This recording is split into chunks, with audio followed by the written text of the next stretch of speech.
the seagulls follow the troll, it's because they think sardines will be thrown into the sea. Thank you. Nobody cares, mate. Nobody cares, mate. Nobody fucking cares, mate, honestly. And the guy's talking absolute nonsense. Never heard so much rubbish in my life. Normal men. What do you mean, normal men? We're just innocent men. I'm telling you, don't back down, double down. Don't back down, double down.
Yes, ladies and gentlemen, welcome along. It is Friday night, it's just after 9 o'clock. So you know what that means. It's time to do a wee bit of time travelling on the bus, as we do. The old Bustalgia tour rolls on. But tonight, we're not just doing a bit of time travelling. We're going to go into some alternate realities as well and ask the big question, what if? Because tonight, it's not the Celtic years, as it says in the banner boat, it's the almost Celtic years. An idea that's been in the pipeline for a wee while. It's actually Russell that suggested it. We need to do this as a show at some point. And of course, but Bustalgia being the format it is, perfect. That's what I need, because I'm running out of seasons. So thank you, Russell, for suggesting it. I needed some ideas. I wish I could remember half my ideas, Phil. So thanks for reminding me. No worries, mate. Because yeah, tonight we'll also be looking at some of those nearly moments for players along the years that almost joined Celtic for whatever reason. It didn't happen. We'll be looking at it, saying, what went wrong, maybe in some cases what went right, because it could have been maybe a bullet avoided. But yeah, we'll be taking a look at it and then saying, what if we did sign them? What would be the knock-on effect? What would then happened? Would they have been a success?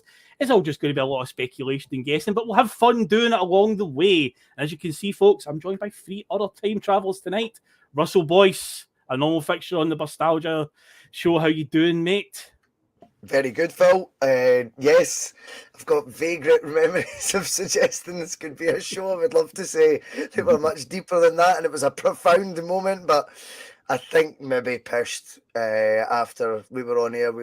You'd said, that's quite a few players you've named, Boise, that Celtic could have signed, and maybe I was like, fucking make it a show. That would be my memory of it. A bit hazy, to be honest, but aye, man, there's actually, when you dig into it, there's fucking hunters. Let's be honest, there's hunters. I know the sort of grandstand ones in the image, the brilliant thumbnail image that you've done yet again for the show will take sort of more centre stage, but I think there's quite a few that will start triggering memories between the live chat and the guys on the bus tonight, Liam and David and yourself, and we'll start ending up going down some serious avenues here of what ifs. And remember him?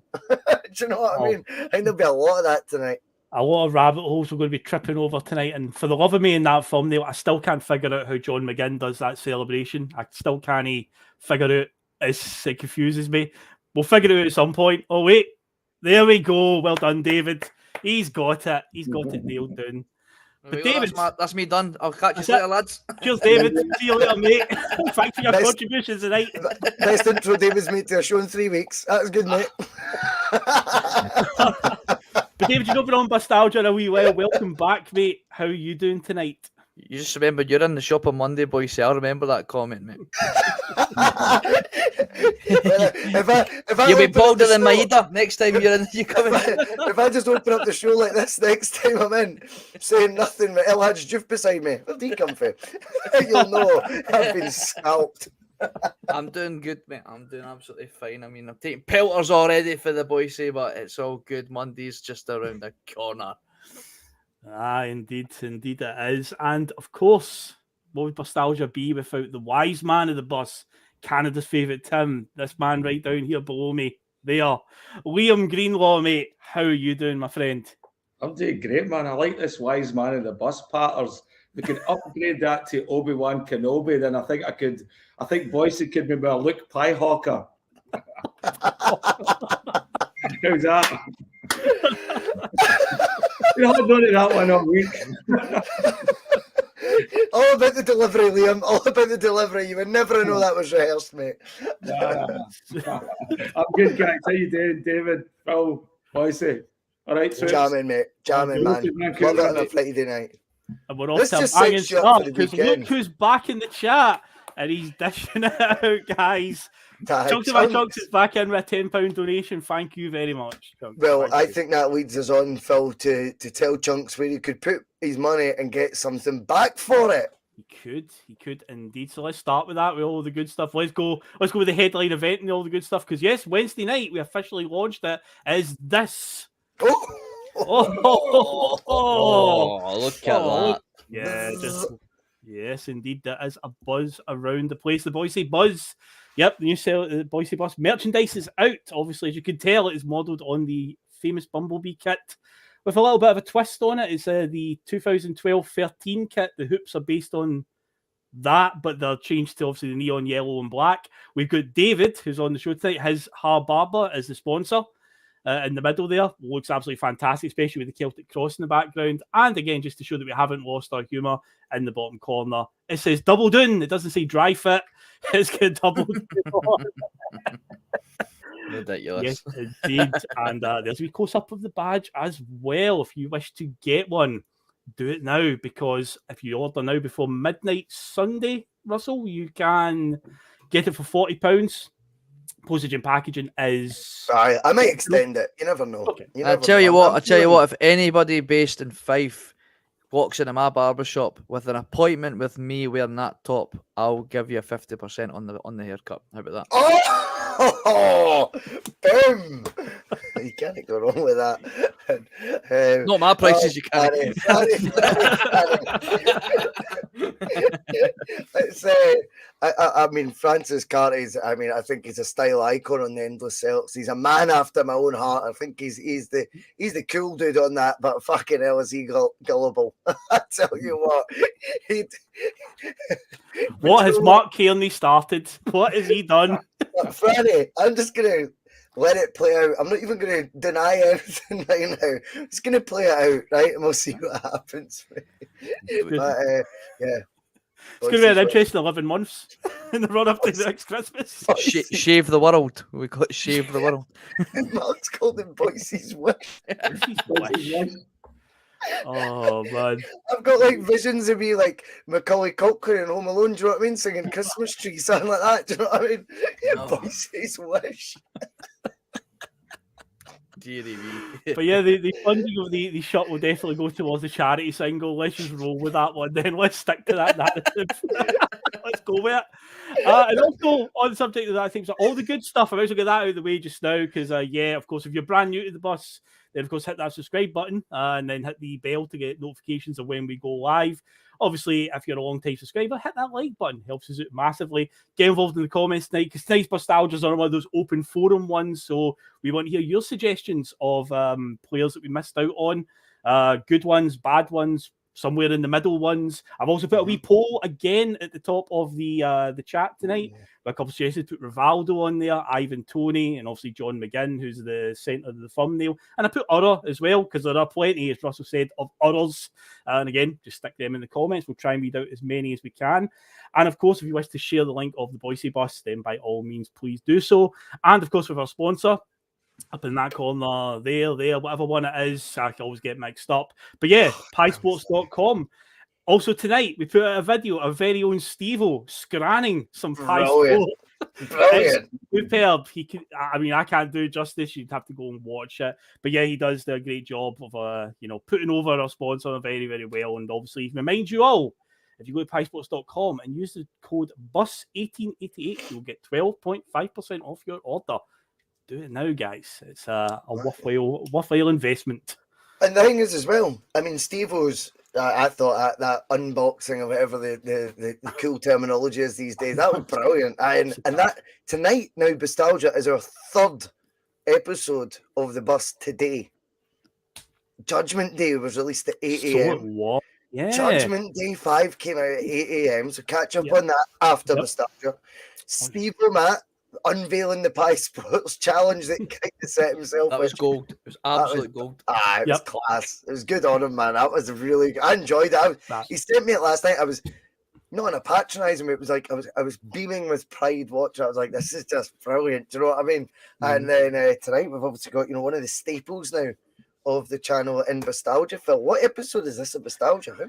This is number 38. It's I began numbering them a while ago, so in episode number 38. That's mental. I've got so much work to do. I'm going to turn this into one channel on its own. Boise Bus presents Bustalgia. But because we've been deleting them as we go, we need to now download the YouTube audio. So it's going to be like a day. Do you know what I mean? I'm just going to get hundreds of pies for piesports.com. Right, have them sitting beside me. Yep. I'm going to get a couple of bottles of this. We're not sponsored by Absolute Passion Fruit, but I'm going to get a couple of bottles of that and then just stay at this desk all day. And I'm just going to we'll have a separate channel on for audio downloads, not on YouTube, just for audio downloads. And it'll be the Boise Bus Presents Bustalgia. That's going to be cool. 72 hours worth of audio content. I don't know how long these shows go. I'm going to need to fucking up the fucking subscription with speaker all over again, Phil, because of you. But do you know what? It's worth it, mate. It's worth it, mate. It's worth it. Oh, dear. But yeah, good luck with that one, downloading all the audio. But yeah, it'll be class when it's all put together in one place in the audio. Because we've got a lot of audio listeners as well. We've got to remember, we're not just our pretty faces on YouTube. It's not just that. We have got audio downloads as well. So thanks to everybody who does obviously indulge in the audio downloads. We appreciate it massively, as much as all people get involved on the YouTube side of things. And yes, what else do I need to do? Oh yeah, we need to do trivia, of course, before we get started. We've chewed the fat enough, guys. Let's have a wee trivia question. Again, I think it's quite an easy one. I think I've gone quite easy on you here tonight. Let's do it. Okay, it's 11 answers on this one. A nice wee 11. A full 11 essentially. Well, could be. But yeah, it's all about players that we did sign, because obviously we're talking about ones that we just missed out on. A guy who we'll be talking about prominently tonight is obviously Mr. John McGinn. We didn't sign him from Hibs, but we have signed quite a lot of players from Hibs. So I want to know everyone from the 1990s to present day that we've signed from Hibernian now. Our green and white cousins. Such a good question. So good. Love it. So 1990. So there's 11 players that we've signed from the 1990s, the dark days, all the way up to now. That's what I'm looking for then. So that'll be the answers that we will come back to at the end of the show. There you go. As David has quickly disappeared, but I will get the next segment all set up, because game over indeed, David. That's it. And he did the John McGinn celebration, and that's it. He's peaked, man. And speaking of which, I think that's probably a good place to start, because this one's very, very fresh in everybody's heads. It was only just a few years ago. John McGinn, of course, he'd been at St Mirren and he'd done pretty well at Hibs, even getting caps for the Scotland team while playing in the second tier of Scottish football. So he was definitely a player on the up. He was on our radar, well known that he was a Celtic fan. In the summer of 2018, right in the midst of Brendan Rodgers mania, Celtic obviously wanted to bring in Mr. McGinn. Brendan Rodgers certainly wanted to bring him in. But alas, it did not happen for one reason or another. There's a few different stories out there. We could go over it. There's stories that Celtic did match the offer and he chose Aston Villa. There's other ones that Celtic haggled over a few $100,000 and didn't make an offer. That's not really. At the end of the day, he didn't join. And that's where it goes. He's went down to Aston Villa. And obviously he has went from strength to strength. I'd say maybe in the last few months of this season, maybe he's plateaued a bit at Villa because, a few years there, he was definitely on a trajectory, but maybe that's to do with the team he's playing for. Maybe they've plateaued as well. They've kind of found their level. But either way, he has improved massively from what he was he's playing up here. But the first question, I guess, Russell, is was missing out on him? And you think about it at the time, 2018, the first name that comes to mind at that time in the squad is a certain Ryan Christie. Had his moment just a couple of months into that season. See if we signed John McGinn. If we did sign him, do you reckon Ryan Christie just doesn't happen at all? He just gets sold and off he goes into the abyss. I think that'd be a nobody cares moment, Phil. Nobody cares for Ryan Christie. If I'm honest to you, I think the impact in that period of time that John McGinn would have had, contrast and compare with the impact Ryan Christie has in that spell. Mm-hmm. I think John McGinn's playing a different sport, to be honest with you. I know Ryan Christie's technically looks very good at times, and he came up with a lot of goals, popped up with a lot of goals for Celtic. There was something, and maybe this is just a personal thing, something unlikable about him. And I don't know what that is. Mm-hmm. And it's not because he went to Bournemouth. I mean, I slagged him enough last night, right? It's just a genuine, there was something about that McGinn signing was there to be done and was going to be, in my opinion, one of those signings that you make. And it's not because he's coming from Hibs and Celtic. Don't get lost in all that nonsense and try and, join the dots that way. He just was the Scott Brown signing that we made in 2007 when we shelled out £4.4 million for Scott Brown, remember? Mm-hmm. Yeah. And look at what he did. He's a legacy player. He's a player who's there for the long haul, a guy who goes through the cycles that Celtic inevitably go through in their history, with the highs, the lows, the different styles of football, in Brown's case, the half stands closed to back to, Champions League football by the end and the banter years and all that. And I just feel that McGinn would have been, once you got him in that door, he goes on to have that sort of impact. Yeah. In a different way, but I think he's the guy that then is your 13-year player, and he was at the right age, the right time. And I also think as well, now Ange's got a different mindset, which is absolutely fine, right? Absolutely fine, because he just doesn't rate Scottish football, right? I'm telling you now, he just doesn't rate them, right? I'm convinced of that. But I always like the idea that when there's an exceptional talent within our league, we go get them. We go get them, we nurture them, we make them even better. And ideally, we keep them forever and ever. Or if we sell them, they go on to pastures new for big bucks. John McGinn was undeniably the open goal to do. It's a deal that Celtic wanted to do. Let's be abundantly clear on that. Yep. It's a deal Celtic took for granted. And one that undeniably Celtic penny pinch. Now, I'm going to bring it into current terms because I think it's important to have this discussion on a day where Celtic announce, Phil. I know you've not teed me up here, by the way, but fuck it, I'm going for it, right? So, because there's got to be at times, you've got to, when we do Bustalgia, then relate it to the modern day. And we do it often. And none more so present as right now today's announcement that effectively Celtic sitting on something like £50 million, right? It's an incredible first half year. I know it will peter off because we exited Europe early. But even in January, did we make a small profit? I think we did. I think we made a small profit there. But we won't obviously have the other funds. But come the end of this season, by the way, we will, if we keep on the form we are, which I'm convinced we will, have even more going into this pot. But with a pot of cash like that, you look at how compelling that summer window was to get us ready for the Champions League, right? And you had a 32-year-old unfit Aaron Moy joining on a free transfer. You had a fullback who I don't think played a minute in the Champions League, who was £3.75 million. You signed 2 guys you'd already agreed to sign the year before and agreed a fee on. Get your head around that. That's not part of this, right? We also signed a winger who was that unfit, even when he was the best player in the Celtic team, was hooked at half-time, such was his fitness, in the Champions League. Celtic didn't tool Ange up for the Champions League this year. Don't care what any spin people want to put on it.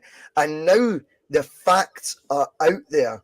It was a position of strength that I think we even underestimated on the bus. And put it this way, I've been pretty vocal in how strong a position I thought we were in. Yep. We are in a far, far better position than I thought. £76.3 million turnover in the first half of a season has got to be the record Celtic's history. It has to be. I know you would only look at records as a full year's turnover, but this is serious longer. Now, I am delighted that we're in that position, but it puts to bed some of the debates we had on this bus about would Jordan Larson be too much money, man, 40 grand a week. This is silly now. Like, what do you want? Like, just want that to grow and grow. You've got to eventually this will get to a situation where it'll piss fans off. I think I'm already in that camp a wee bit. I'm delighted the financial figures are brilliant. I appreciate we're only recently post-COVID, but what does fuck me off is that transfer window in the summer doesn't really stand up as a Champions League window. Scottish club though, man, can we really afford that? Bullshit. This is not Scottish club money we're talking about. We're talking about Celtic in a position none of us actually realised was as strong as this.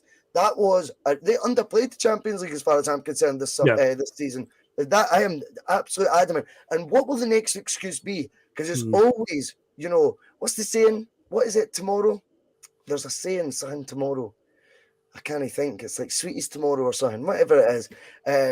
Is it not the if you don't learn from history, you're doomed to repeat it? Is it that type of something? But there's something else I'm thinking of as well. So whatever it is that is preventing Celtic from touching this nest egg, eventually there will come a tipping point where people go, what on the new? What is it Phil Mcginlay, who's a season ticket holder, is actually putting his money into? Starting to grow interest in some sort of bank account. The point of the club is to put the best product on the pitch. The board are there to support the management team and staff to get the best possible product on the pitch for their customers. Not the other way around, that we support a business. This is the mad thing. You're topping up people's wages and ain't seeing that getting replicated on the partner. And just built a fantastic team. But people are 100% completely hoodwinked by 3 points here, 3 points there, being better than Rangers. Come on. The bigger picture is there to be had. And if anyone thinks that 50 million is going to change, well, I think the musical chairs in the boardroom and the example of John McGinn, when we turned over 100 million 2 years in a row, we couldn't find that extra 300 grand till he toured around Villa Park. That's the problem. And people can blame John McGinn. Oh, I wanted to go to Villa. That's bullshit. John McGinn was the only offer for John McGinn was Villa, so that's why he was down there. And once he's down there and had a look around, he's went, all right. It's even your last minute Larry coming in. Look at Jackie McNamara, club captain. He went to Wolves because Celtic did that with him again in a position of strength. So let's just look at a couple of these examples right now. John McGinn we're talking about, but let's get it right here. We could easily go down that same path over again, because that John McGinn mis-signing isn't because, let's forget it's John McGinn, is the best player in Scotland out with Celtic. He was easily the best player at that point. The best player out with Celtic, under your nose, Celtic fan, and you couldn't find £2.8 million. If you want to go in, it's about politics between a Hibs chairman and Peter Lawwell. That's even more embarrassing. That's even more tragic. So that doesn't give him a pass. £2.8 million. Never forget the best player in Scotland, who's a Celtic fan, and Celtic wanted, because they eventually bid the 2.8 million. We didn't get after 2 years of turning over 100 million. Rant over. Yes, that was a powerful rant. No more penny pinching Celtic. That's the bottom line. Speaking of somebody who doesn't penny pinch, once again, Chunks of my chunks coming in, another £5 donation. He's also looking for a cup final ticket as well. If anyone's got any or knows of any, his boy's 16th birthday. I know. Chunks, I don't know how to help you anymore, mate. I really hope if someone's got those tickets, Chunks is willing to pay the money. It's the, hopefully someone will be there with 2 spare tickets, mate. Fingers crossed. Hopefully that works out and he gets one, because they'll be like gold dust right now. Now, David, speaking of the John McGinn saga, there's a name that's come up in the chat a few times here. And again, going into the whole, if we did sign him, is he the long-term replacement for Scott Brown? Probably. But what does it do for Callum McGregor? Because in some alternate universe, if he did join us, are we sitting here now with Ange as the manager and John McGinn as the Celtic captain? Where does it leave Callum McGregor in all this, David, do you reckon? Do you think he would have stifled him? Do you think they would have played in the same team? Would McGregor have been sold? What do you think would have happened to Calmac if we had signed John McGinn? Because obviously they play alongside each other for Scotland. Similar position, similar type of player. What do you reckon? It's a difficult one, that, isn't it? I mean, if I'm being honest, I don't think McGinn would have stuck around long enough. I think he's far too good a player he would have only excelled, obviously, in a Celtic team that it might have been almost far too difficult for Premier League clubs to ignore. I've seen it in the comments. I think it might even Steve that said he doesn't think he would have lasted longer than 2 years before somebody threw in a big offer. I kind of subscribe to that as well, because I just think he's a class player. I mean, obviously he hasn't moved on, but this guy's become Aston Villa's captain under Steven Gerrard. Well, I don't know if he still is, because I don't obviously keep up to date with Villa, but I mean, he became their captain. He's literally dragged Scotland to a Euros final for the first time in how long? Scotland rely on him almost every game to pull something out of a hat. I mean, the guy's just quality. Apart Man United were even being linked to him at around about £50 million. We can't hold on to a player for that long if that's the kind of valuation clubs are putting on him. But would it stifle McGregor? I still think McGregor would have been captain after Brown.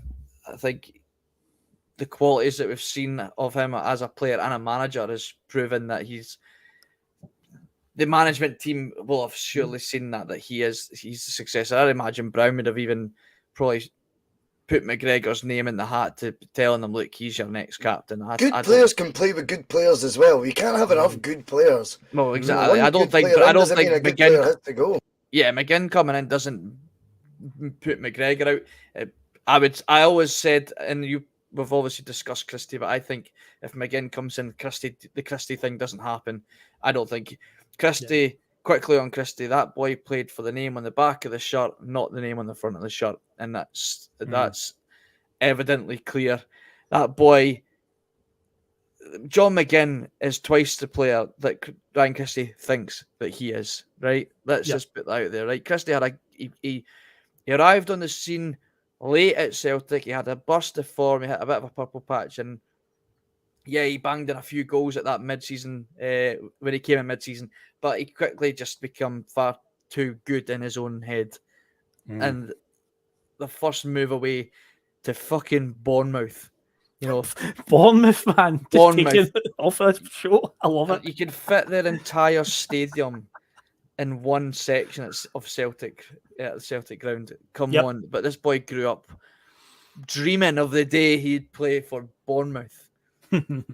That sums that up. But no, going back to what you're saying, I don't think McGinn stifles McGregor's progression at Celtic. I think it only makes Celtic's midfield far, far better. And I think we probably would have managed to get the 10 in a row if we had signed a John McGinn, if I'm honest. But that's purely speculation. We can only imagine that. And but I do believe that would have sorted out a lot of issues that we had in that season. Yeah, he's a quality player. And the Celts on the Hill says, would they not complement each other? They do play alongside each other for Scotland. And you look at the Euros in 2021 when Scotland were actually there at a tournament, and there was that game. The one highlight we had to that tournament, that time we beat England 0-0 at Wembley. That one, McGinn and McGregor were superb that night, and so was Gilmore. Gilmore was excellent as well. The midfield for Scotland that whole night was fantastic. Imagine Ange Postecoglou walking in and say John McGinn is still in the door. He'd have a field day with him. That's his type of player. That work rate. The work rate in Maida, but he can play football, and he's a proper student. He'd be one of his pupils. He'd be one of those folk on page with Ange. I think Ange would be very happy if a John McGinn was there. You would get just as good a results as we've seen down south with John McGinn, under an Ange Postecoglou, in my opinion. definitely. And if Rise coming and saying Moy, good point. As Moy might not happen if John McGinn was here. Oh no, the Moy save us after all. We do love Aaron Moy now in the bus. Now, Liam, here's the thing as well. Obviously, the John McGinn saga was the beginning of the end for Brendan Rodgers' time. That was the first crack, really, in terms of his relationship with the board, because the January window that would follow would be final nails in the coffin when you look at that. So that was obviously one of the big mistakes that they made with that one. But was there another player as well? Was it a right back? Was it Piccini or something like that as well, who was coming over? And then Timothy Castagna as well, and that never happened. But yeah, McGinn was sort of the centre of that. But I remember at the time as well, obviously Celtic took a lot of flack off of the media for not getting the deal done. I can even remember quite bizarrely Hibs fans even giving us grief for not signing their best player. I was like, okay, that's a bit odd, but Hibs fans at times were doing things like if John McGinn completed a pass for Aston Villa, they were celebrating it on Twitter and so on. It's like, okay, we get it. You're really fond of John McGinn, but yeah, they had this weird thing where they wanted us to sign their best player. But if you remember right, Liam, that season, 2018-19 season, we won the treble, and then the season after that, we won a treble again. This was smack bang in the middle of the quadruple treble, and a lot of fans at the time were saying, "Oh, McGinn would improve this Celtic side," but the facts would show that we won the next 6 trophies available. So, how would you look at it? Because at the time, I can remember, and maybe I was getting my back up a wee bit because of the flack we were taking. I'm going, well, we've won the next 6 trophies, so what's there really to worry about? But obviously, as times went on, especially how that the 2021 season went, maybe in hindsight, I was like, I was probably wrong in my judgment. I can remember at the time being quite defiant about it and going, sorry, you missed it again. We won the next 2 trebles anyway. I was too busy living in the moment and didn't think about the long term. What was your opinions on us missing out in McGinn? And at the time, were you worried that we've missed out there, or were you of the opinion that it's all right, we're still winning everything anyway? So, I wasn't as disappointed in us missing out in McGinn as I was in how the board behaved during that, and how it was like this came back to reflect on the board and poor management. That I thought was the part that was disappointing. You thought with Rodgers being in there, because as you said earlier, that was the first cracks, and so all of a sudden we were seeing cracks and we were seeing tension there, and that seemed okay. Well, whether he was the right player or not, because I think as well, I think McGregor's a much better player. But as Russell said earlier as well, you can't have enough good players. And I think good players make other good players better. And I think as well, Scotland would have been a lot better. We might have qualified if we had more of a deeper understanding in a relationship with Callum McGregor and John McGinn, working in a midfield where they get to train every day, experiment on the pitch every day and all that. Because those two could be a really driving force. Well, as we've seen with Scotland, I hope that and that works. You see it in hindsight, we won all the trebles without them and all that, and that's I hate giving any sort of positivity to the board for that, because it's not like they contributed to that. I think that was Brendan Rodgers, and I think that was the team that we put, and I think it just shows you what a house of cards we live in at Celtic, whereas we lost out in a big player like that. Now, bear in mind, Liam, mind we'd won 2 trebles by this point. Mm-hmm. So this is Brendan Rodgers leaves mid-season after that, and That's I think this was one of the seeds being sowed of his departure midway through that treble campaign. Do you know what I mean? Sorry. Well, it's the cracks as well. You wonder how players react to that as well. Whereas, because there's a lot of players in that squad that would know John McGinn, and they're all probably in the same WhatsApp group in Scotland as well. And so that shows you something about the aspirations of the club. When you're as a player going, oh, you know what, John McGinn's coming with us. That's a lot of our Scotland boys together. That'll be good for us, play as a solid team. And then bang, you hear, it didn't happen, lads. I don't know, money. Oh Christ, what's going on here? We're in a position of strength. So I think you can see how that could affect the players as well. Personally, I like John McGinn. I don't love John McGinn as far as a player goes. I think he's frustrating sometimes when I see him play for Scotland. I think McGregor's a much better player, and I think in the next couple of years, I'm hoping Turnbull turns into the McGinn we wanted as well, because I think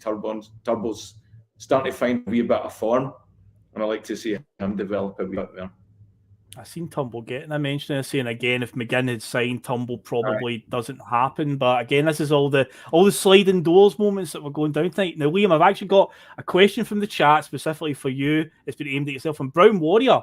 So you have to dig into your memory here if you can remember this at all. Apparently, when Billy McNeil was in charge, we were in for Michael Laudrup. Not Brian, Michael, the older brother. But yeah, apparently we were in for him. Do you remember anything about that one? That would have been just before they've won the Euro. So you're looking in the 80s there.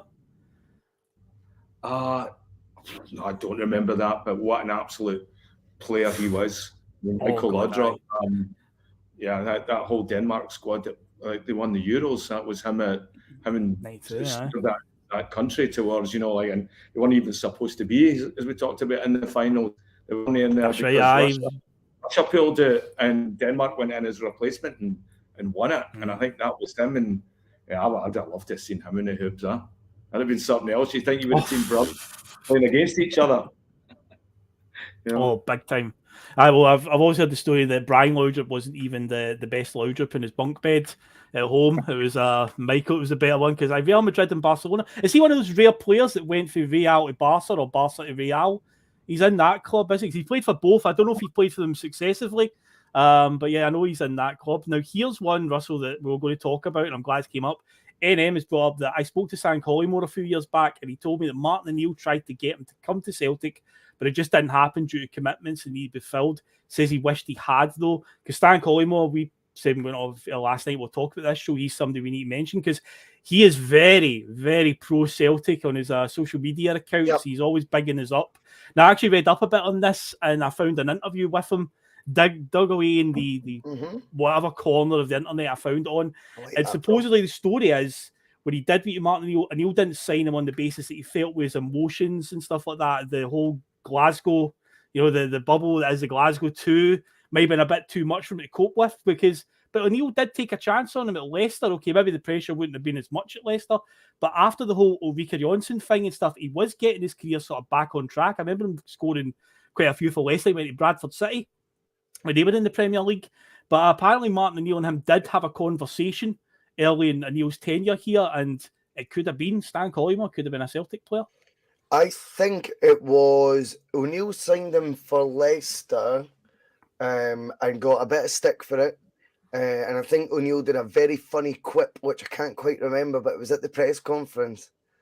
And I can't remember what it was, but it was like basically, it was reminding Stan Collymore that he's the main man. Someone might have the quote. It was very good though. You just put him in his place, put the media in his place. Like, I'm not an idiot here. I know who he is. I know who I've signed, sort of thing. In that fucking incredible O'Neill style, Yeah. But he was on a short-term deal at Leicester, and that's why he would have been a target for O'Neill first season. He ended up at Bradford City, I think, instead. Right. Okay. He ended up, and by the way, on his debut in a very rare Bradford Leeds United derby, which is, that's like Sunderland Newcastle derby sort of levels, Yep. He scored an overhead kick for Bradford. Do you know, in my head, I remember him doing something mad. It was either a hat trick or a crazy goal. It was overhead kick. It was overhead kick.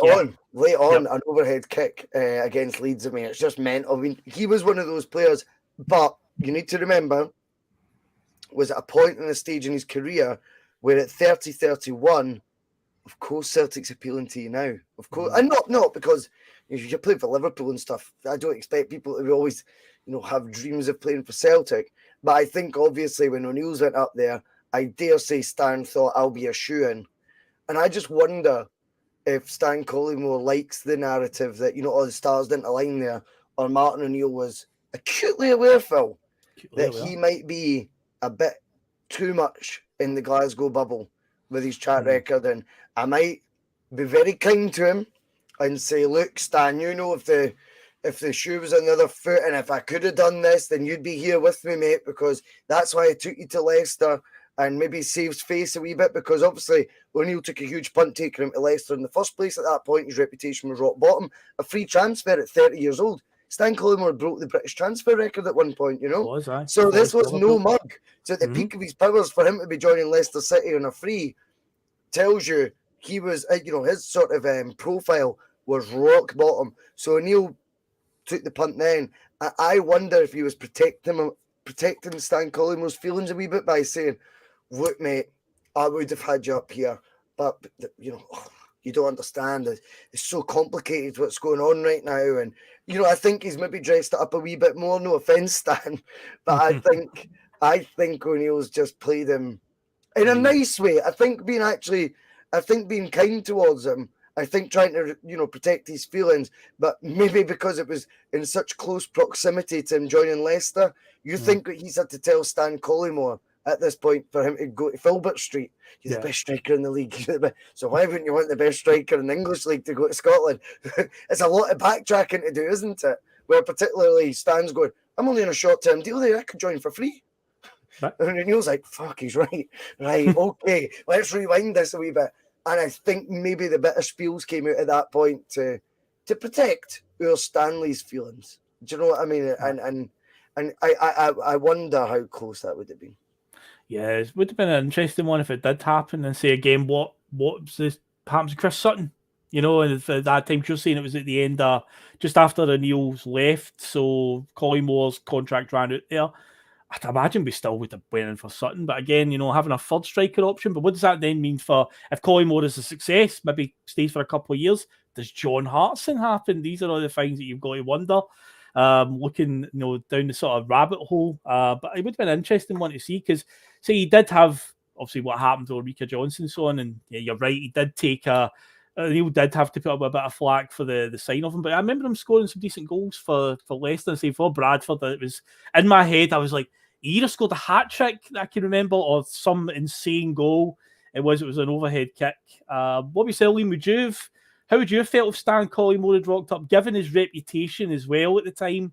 Would you have been like, no, we should be signing for that reputation, or would you have went, you know what? See if he can, produce the goods. Fine, No, I think you got to take a moral issue at that as well. And also, I think O'Neill was right, and I think his management was good there as well. As to you got to protect the player as well, and protect the club for all sorts of bad press and stuff as well. And I think we know what it's like, attacking guys like Ange and all sorts of people who are pressing. They would have had a field day with Stan Collymore, and I don't think that would have added to his mental health and how that would work with Celtic. Also, as well, have we ever signed a 31, 32-year-old striker that's done the business? It just jobs for the boys at that age, And I'm glad we're out of that sort of framework. Liam, I get Juve vibes. I think when he came up, and it was like he's came up, and you've got that reputation because at this moment in time that we stand in right now, Stan Collymore to Celtic fans seems all right, right? Nice. Rewind the 20 years. Think of what his profile was. It's just as bad as what an El Hadj Diouf was. Diouf spat on a fan.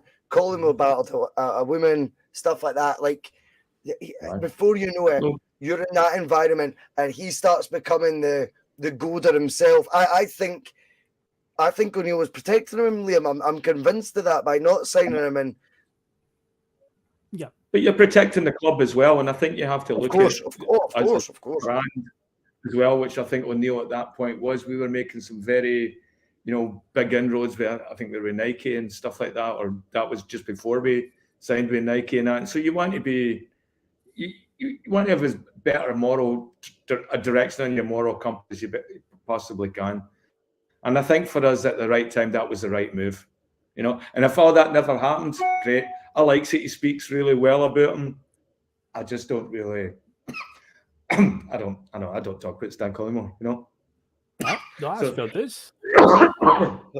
Sorry. No, that's absolute dues. Well, David came back just in time because David. Let's get him a headset on. He works when he wants, this guy, man. Honestly, it's unreal. Aye. David, would you like to talk about this guy? Oh, oh, that says it all, doesn't it? I've came back at the perfect time. You have, mate. You have. I do apologise. There's a lot going on in this fucking house today. David, don't worry about it, mate. Don't you worry about it, big boy. Because Ivan Toney, the ballad of Ivan Toney, a couple of years ago, obviously we were going into the ill-fated 10 in a row attempt. And as the story goes, he was actually here at Celtic Park. He was ready to sign. And once again, the story seems to be that we were haggling over some last-minute details, money, and the deal collapsed. And we ended up signing Albion Ajeti instead. Ivan Toney, though, since then, went to Brentford and spearheaded their attempts to get out of the Championship, which they did. They are now in the Premier League, and they've settled in pretty well in the Premier League. They're sort of looking not too bad. You know, established as a nice mid-table club, seem quite well run, good money behind them, and so on. He's been in an England squad as well. Hasn't actually played for England yet, but he has been called up, and he seems to know where the back of the net is in England's elite division. But the thing is, and this is a comment that came up quite early on from Kieran McFadden saying this, get my comment in early. If Tony had signed under Lennon, would we have ruined him? David Logue, do you subscribe to that idea that would have ruined him? Would Ivan Toney have been the secret to the success? And what I'd like to know, I'd like Kieran to elaborate more on that. I don't understand what he means by ruined him. That boy went into Brentford and broke the Championship record, first goal scoring record, first time of asking. So we know, and then obviously he's gone on to be a pretty prolific goal scorer for Brentford in the Premiership. I don't. It's such a frustrating topic for you because, like, what was it? We were saying it was something to do with haggling on the money. I also think it was something to do with. He was in the door. The board. I fancy to say he was at Lennoxtown. That's where he was. He was. The board weren't willing to part with that kind of money for a player playing in League One, but we'd rather spend $5 million on a boy rotting on a bench at West Ham, not getting to play any football. I mean, we've taken O'Reilly from a League One team and he's tearing it up. And look at what people are touting, what kind of money that we should be getting for him if he was to leave anytime soon. Ivan Toney would have certainly done absolutely fine in a Celtic shirt. More like, could you imagine him and Eddie up front together? If there was a way of getting those two to play together. We talk about we didn't get to see Dembele and Eddie playing together enough. I think Ivan Toney and Edouard up front together would have been a very exciting partnership to watch. I mean, that boy, he's oddly quick for a guy of his size and build. Headers, left foot, right foot. The guy's got it all. He's got himself into the England setup to the point where English pundits can't believe that he's not even getting. You know, what's the point of calling up? You're not even going to give him a game. He deserves a game. I mean, of course, he's finding out now that he's maybe got a bit of a gambling issue that that's hanging over him just now. Don't worry about it. Just fucking play. Lenny would have been fine with that. Just play. I'll put the bets on for you. Maybe not gambling issue isn't maybe the correct term. He just obviously he's been putting on bets where he shouldn't have been putting bets on. I'll retract the gambling issue. I don't. It's not what I meant by that, but so he's got a bit of a bad boy image going on now, which would have like you said, would have fitted in just fine under a Lenny regime. But no, I do like to know what Kieran means by ruining him, because it's an interesting take. If you're still in the chat, if you could elaborate on that, just so I can get a bit more context. But I'll take a stab, David, at what I think. Again, there was a lot of problems that season. Not all Lenny's fault. We've mentioned this before, and we've spoken about Neil Lennon. A lot of things went wrong. Whether say Neil Lennon would have ruined them, I don't know about that. I say everything was going wrong that season, from board level right down to the players on the park. But Liam, do you think the signing of Ivan Toney, Jinky, would have continued to develop at the same rate he has down south, and would he have been the difference between us? Would he have been enough to spearhead us to the 10 in a row? Would he have been that secret weapon that we actually needed all along? I mean, I'd like to say because I'm thinking our crowd, our fans would we are fan base behind him, but we didn't have a fan base that year. We were playing in empty stadiums. So it's hard to see if he could react after that energy that you get for the crowd. But if you look at it as an out-and-out Lenny striker, I think he's built for Lenny. I think he's built for a Lenny team. That's pure Lenny ball, right? It's Ivan Toney, big guy, muscular, creative, and I don't think you have to give him a lot of instruction. You know, like Lenny, it's just get out there. We'll get the ball to you as much as you can. Shoot on sight, whatever it is Lenny says to you, right, Christie, or whatever it was. You know? That's the PG version. Aye. You get Tony, I think if we got Tony, we get the 10.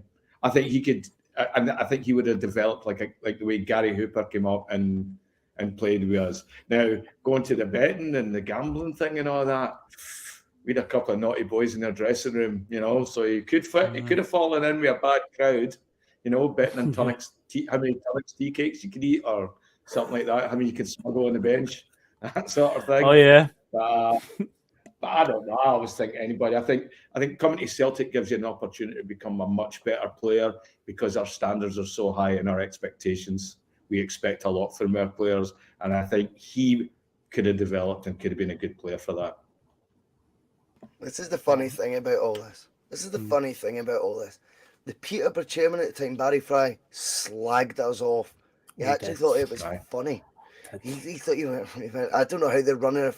I'm paraphrasing, obviously, but it was like, I don't know how they're running affairs up there, but they had our boy if they wanted to pay the money. Because if they don't think he's worth that, we have got a shit ton of clubs that will pay it. And he's like, in Scotland, what would Ivan Toney do? And this is the problem with Lenny Light. And Lenny Light is the guy that was in charge of Celtic second time round. Lenny first time round signs Ivan Toney. Right? Yeah. Remember we did this debate the other week. How come Lenny just had this autonomy where if he identifies a player within realistic terms, he goes and he gets them and he is allowed to when he's got no managerial experience. Now we're going for 10 in a row. He's just delivered the treble on a no-win situation after taking over Rodgers.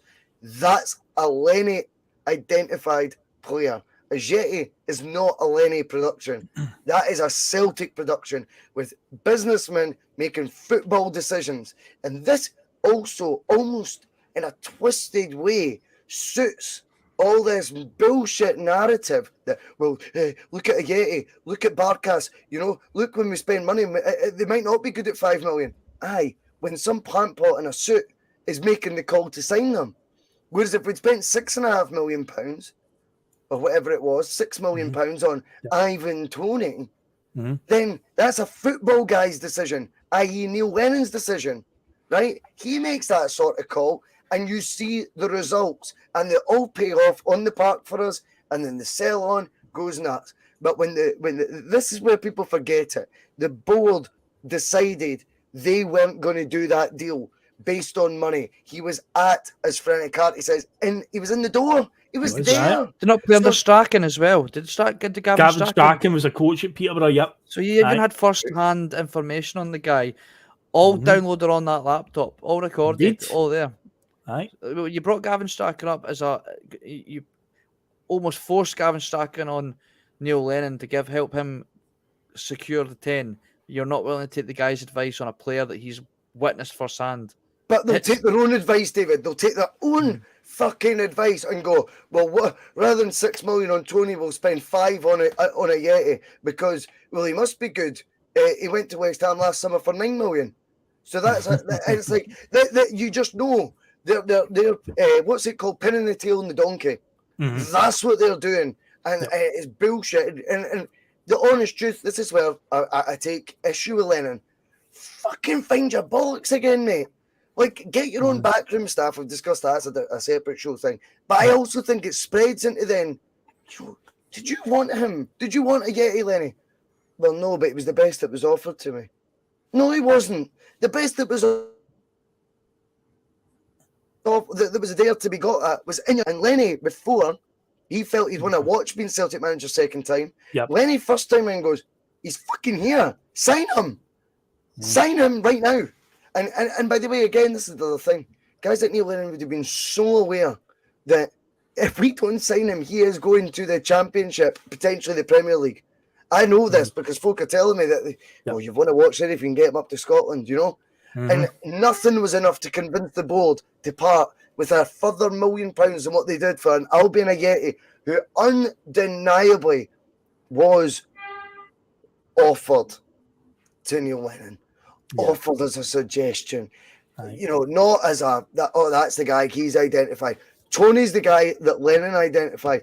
And here, this is where, again, when we cover this season, it'll be fascinating to go through it all, because it wasn't just that Lennon wasn't getting the players he identified and he wanted to bring in. He was calling out, when we were talking about Ryan Christie earlier, he wasn't being a Snyder when he said, there's 6 guys here that want to go. He's calling out the board and going, I know they want to go. Why can't we just say adios to them? Like, this won't work. Having players that don't, but they knew better. They knew better on recruitment and they knew better on outgoings, because it was all about the pound. And that is the truth. And and obviously, I'm guessing a bit of an ego by this point that, hey, we're good at this game. And complacency creeps in and all that nonsense. You need to let football guys make these sort of decisions. And this is, again, if you want to bring it into the current day, Phil, why I am so convinced with that money sitting there, and a guy like Postecoglou, who's now got the track record, I mean, he's just building up ammunition that people don't realise now. I mean, see when he goes to them in the summer, look what I did with that.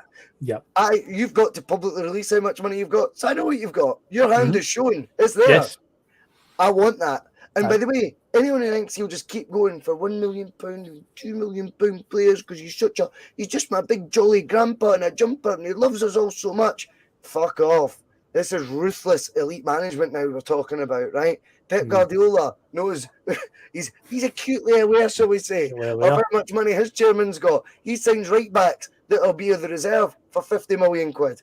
So let me assure you, that won't last.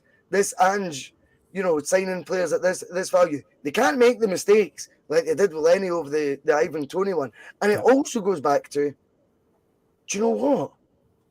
Do you not think Lenny's the right guy for the job? Is that why you don't trust him over the 6 million? Yeah. And if that's the case, then what is this whole scenario we find ourselves all about? Yep. Oh, wait, he only costs you $500,000 a year or 750 grand a year. He's not even on as much as what Coisty was on. Murray was probably on more. Right? But they're shite, so we'll beat them in the league anyway. It just reeks of complacency, something I've got a proper disdain for. And let football guys make footballing decisions. Ivan Toney was an open goal, funnily enough, which he just scored plenty of at Celtic. He certainly would have. And by the way, when you mentioned, I just remembered a random one that just came in my head. And it's not one that we nearly signed, but we made an attempt to. When you mentioned Peterborough there, and you mentioned Barry Fry, I think he's the director of football, but their chairman's an Irish guy named Darren McAnthony. You might have seen him on Sky Sports News, and I think he appears on TalkSport from time to time. Do you remember a guy named Lee Tomlin that we bidded for? There was a Peterborough player during Lenny's first time in charge. Yes. Apparently, we bidded on him while they were in the middle of a game. Supposedly, it was deadline night and they were playing a league game against whoever, and they got a fax from Celtic at halftime in the game bidding for Lee Tomlin. Mickey Mouse stuff, Phil. And Darren McAnthony, I actually remember McAnthony would appear on Sky Sports News every transfer window for the next few years and always bring up that anecdote. I mean, Celtic sent us a bid midway through a game one time. Remember that? Do you remember you mentioned Peterborough and Barry Fry stuff? I was like, that's Lee Tomlin. Aye, we did that in Lennon's first season around about 2013, I think it was. That one just came back to me there with the Peterborough link. Fuck hell, man, I bidding for players midway through a game. See, when an idiot, a wee cheeky Charlie, like a wee cheeky chappy like Barry Fry, who just loves being in front of the media and that, and probably his football knowledge is minimal. See, when he's going, they do business like a Sunday League team. And I'm paraphrasing as I say, but he was poking fun at how Celtic conducted themselves over both those signings, poking fun at us. Peterborough United, for fuck's sake. It's embarrassing stuff like that. And people are like, oh, he's came back, he's got an amazing track record, and he's real. What? What are you talking about? Like, what is has everyone lost their minds? Oh, this show is going to turn into the worst round-up show you could have done for me, Phil. I'm off. Calm. I'll move on to David just now, because this is one that Regan suggested to me on our very own. Regan Stevenson told me this one, and I was like, fuck, that's a good one. So before we go to the break, we'll concentrate on this guy, David. Go back to the Ronnie Dyler era when we were clearly downsizing with some of the players that he got. Got quite a few loans as well. Guys like Denier came in. We talked about loans last week. There were a few good ones. But in his second season, guys like Tyler Blackett and stuff like that.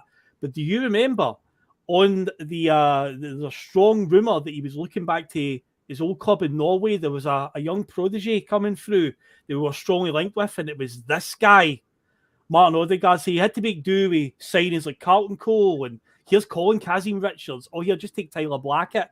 But apparently Ronnie was pushing very hard to get this kid to, if I remember right, Odegaard was only about 15 or 16 at that point, only just broke in. Correct. And now look at what he's done. He's played for Real Madrid, and I believe he's a captain now of Arsenal, who might be on the verge of winning their first Premier League in God knows how long. And it's like, man, imagine if we just got him just for a season as well. What an exciting young prospect he was. And you look at the shit that Ronnie Dyler was given in that second season in particular.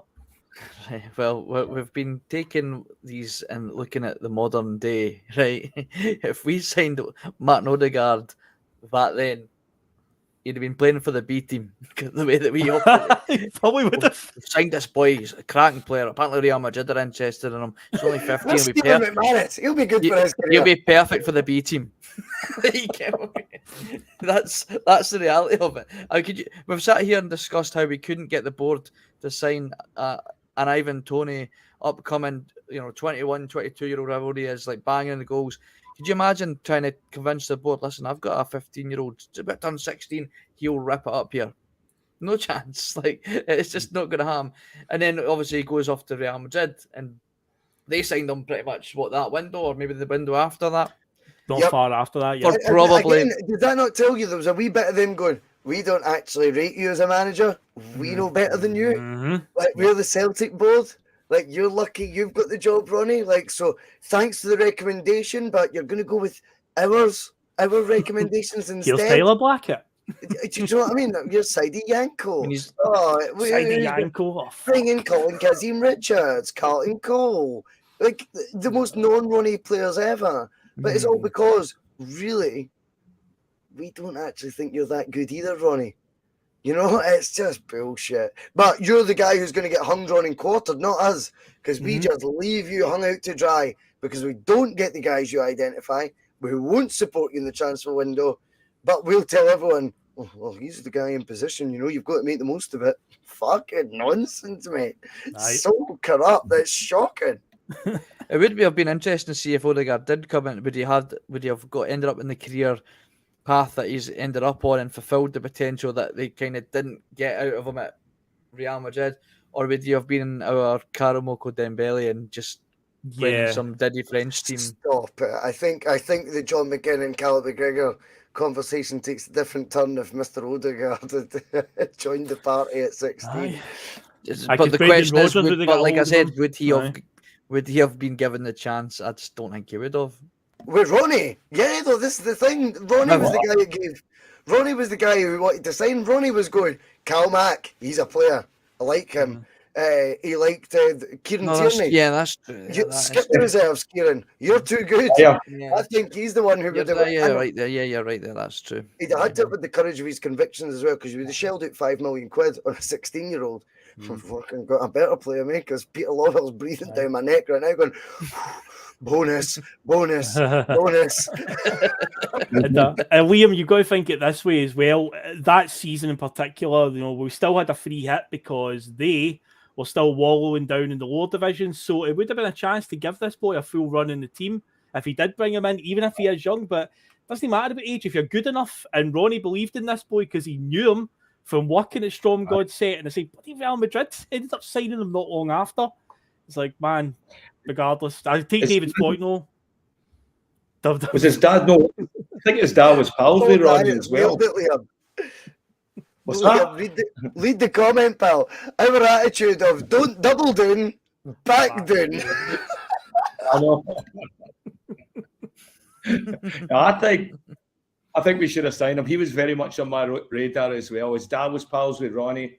And I think, did we not just sign Aya round about that time as well? No, it was Stefan Johansson. But Stefan Johansson, aye. It was Johansson he brought in for the same club.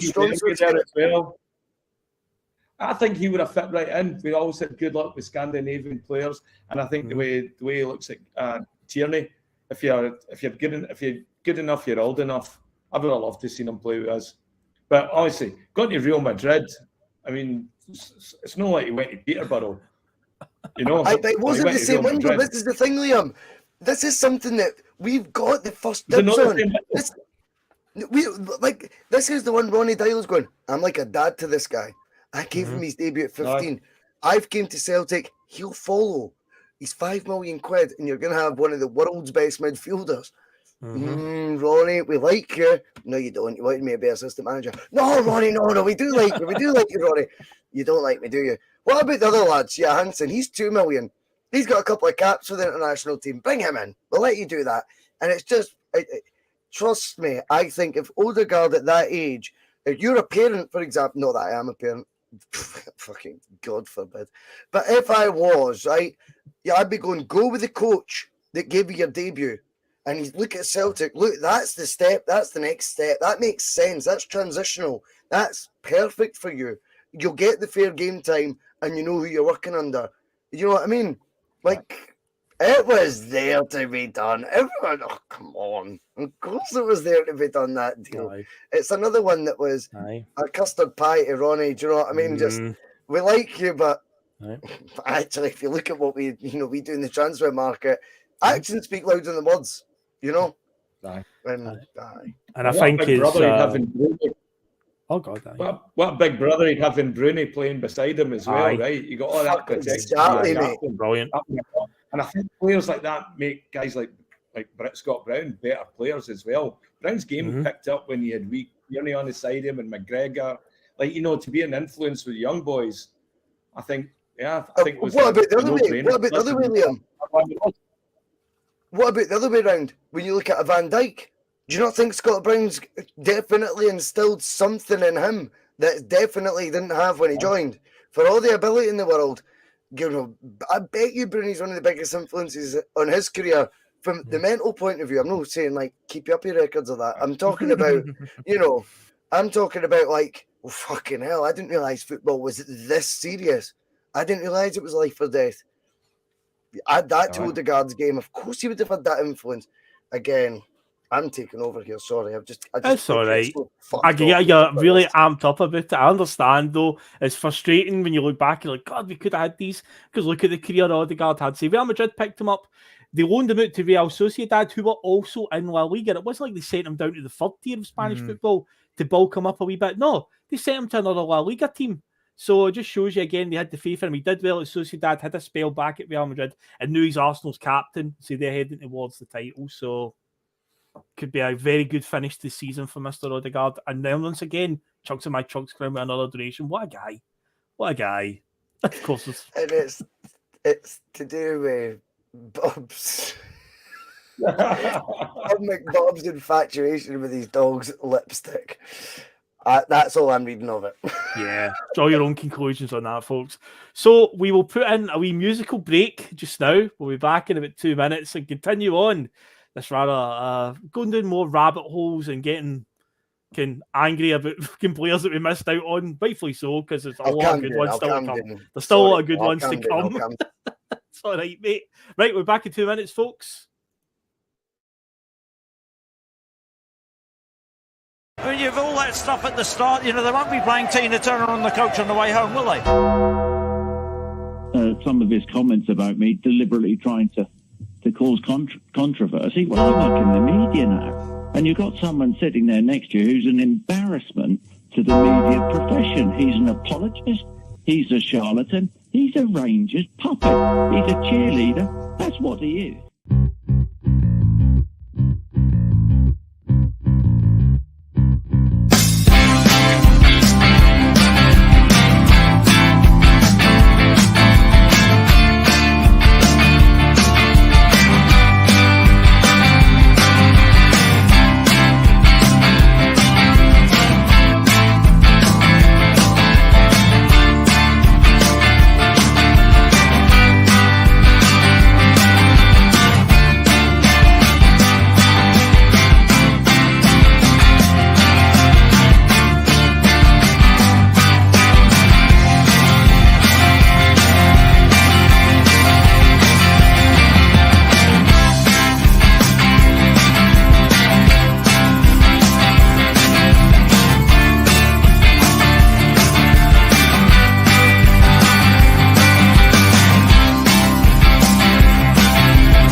look at this, folks. They've all completely abandoned me. Slackers.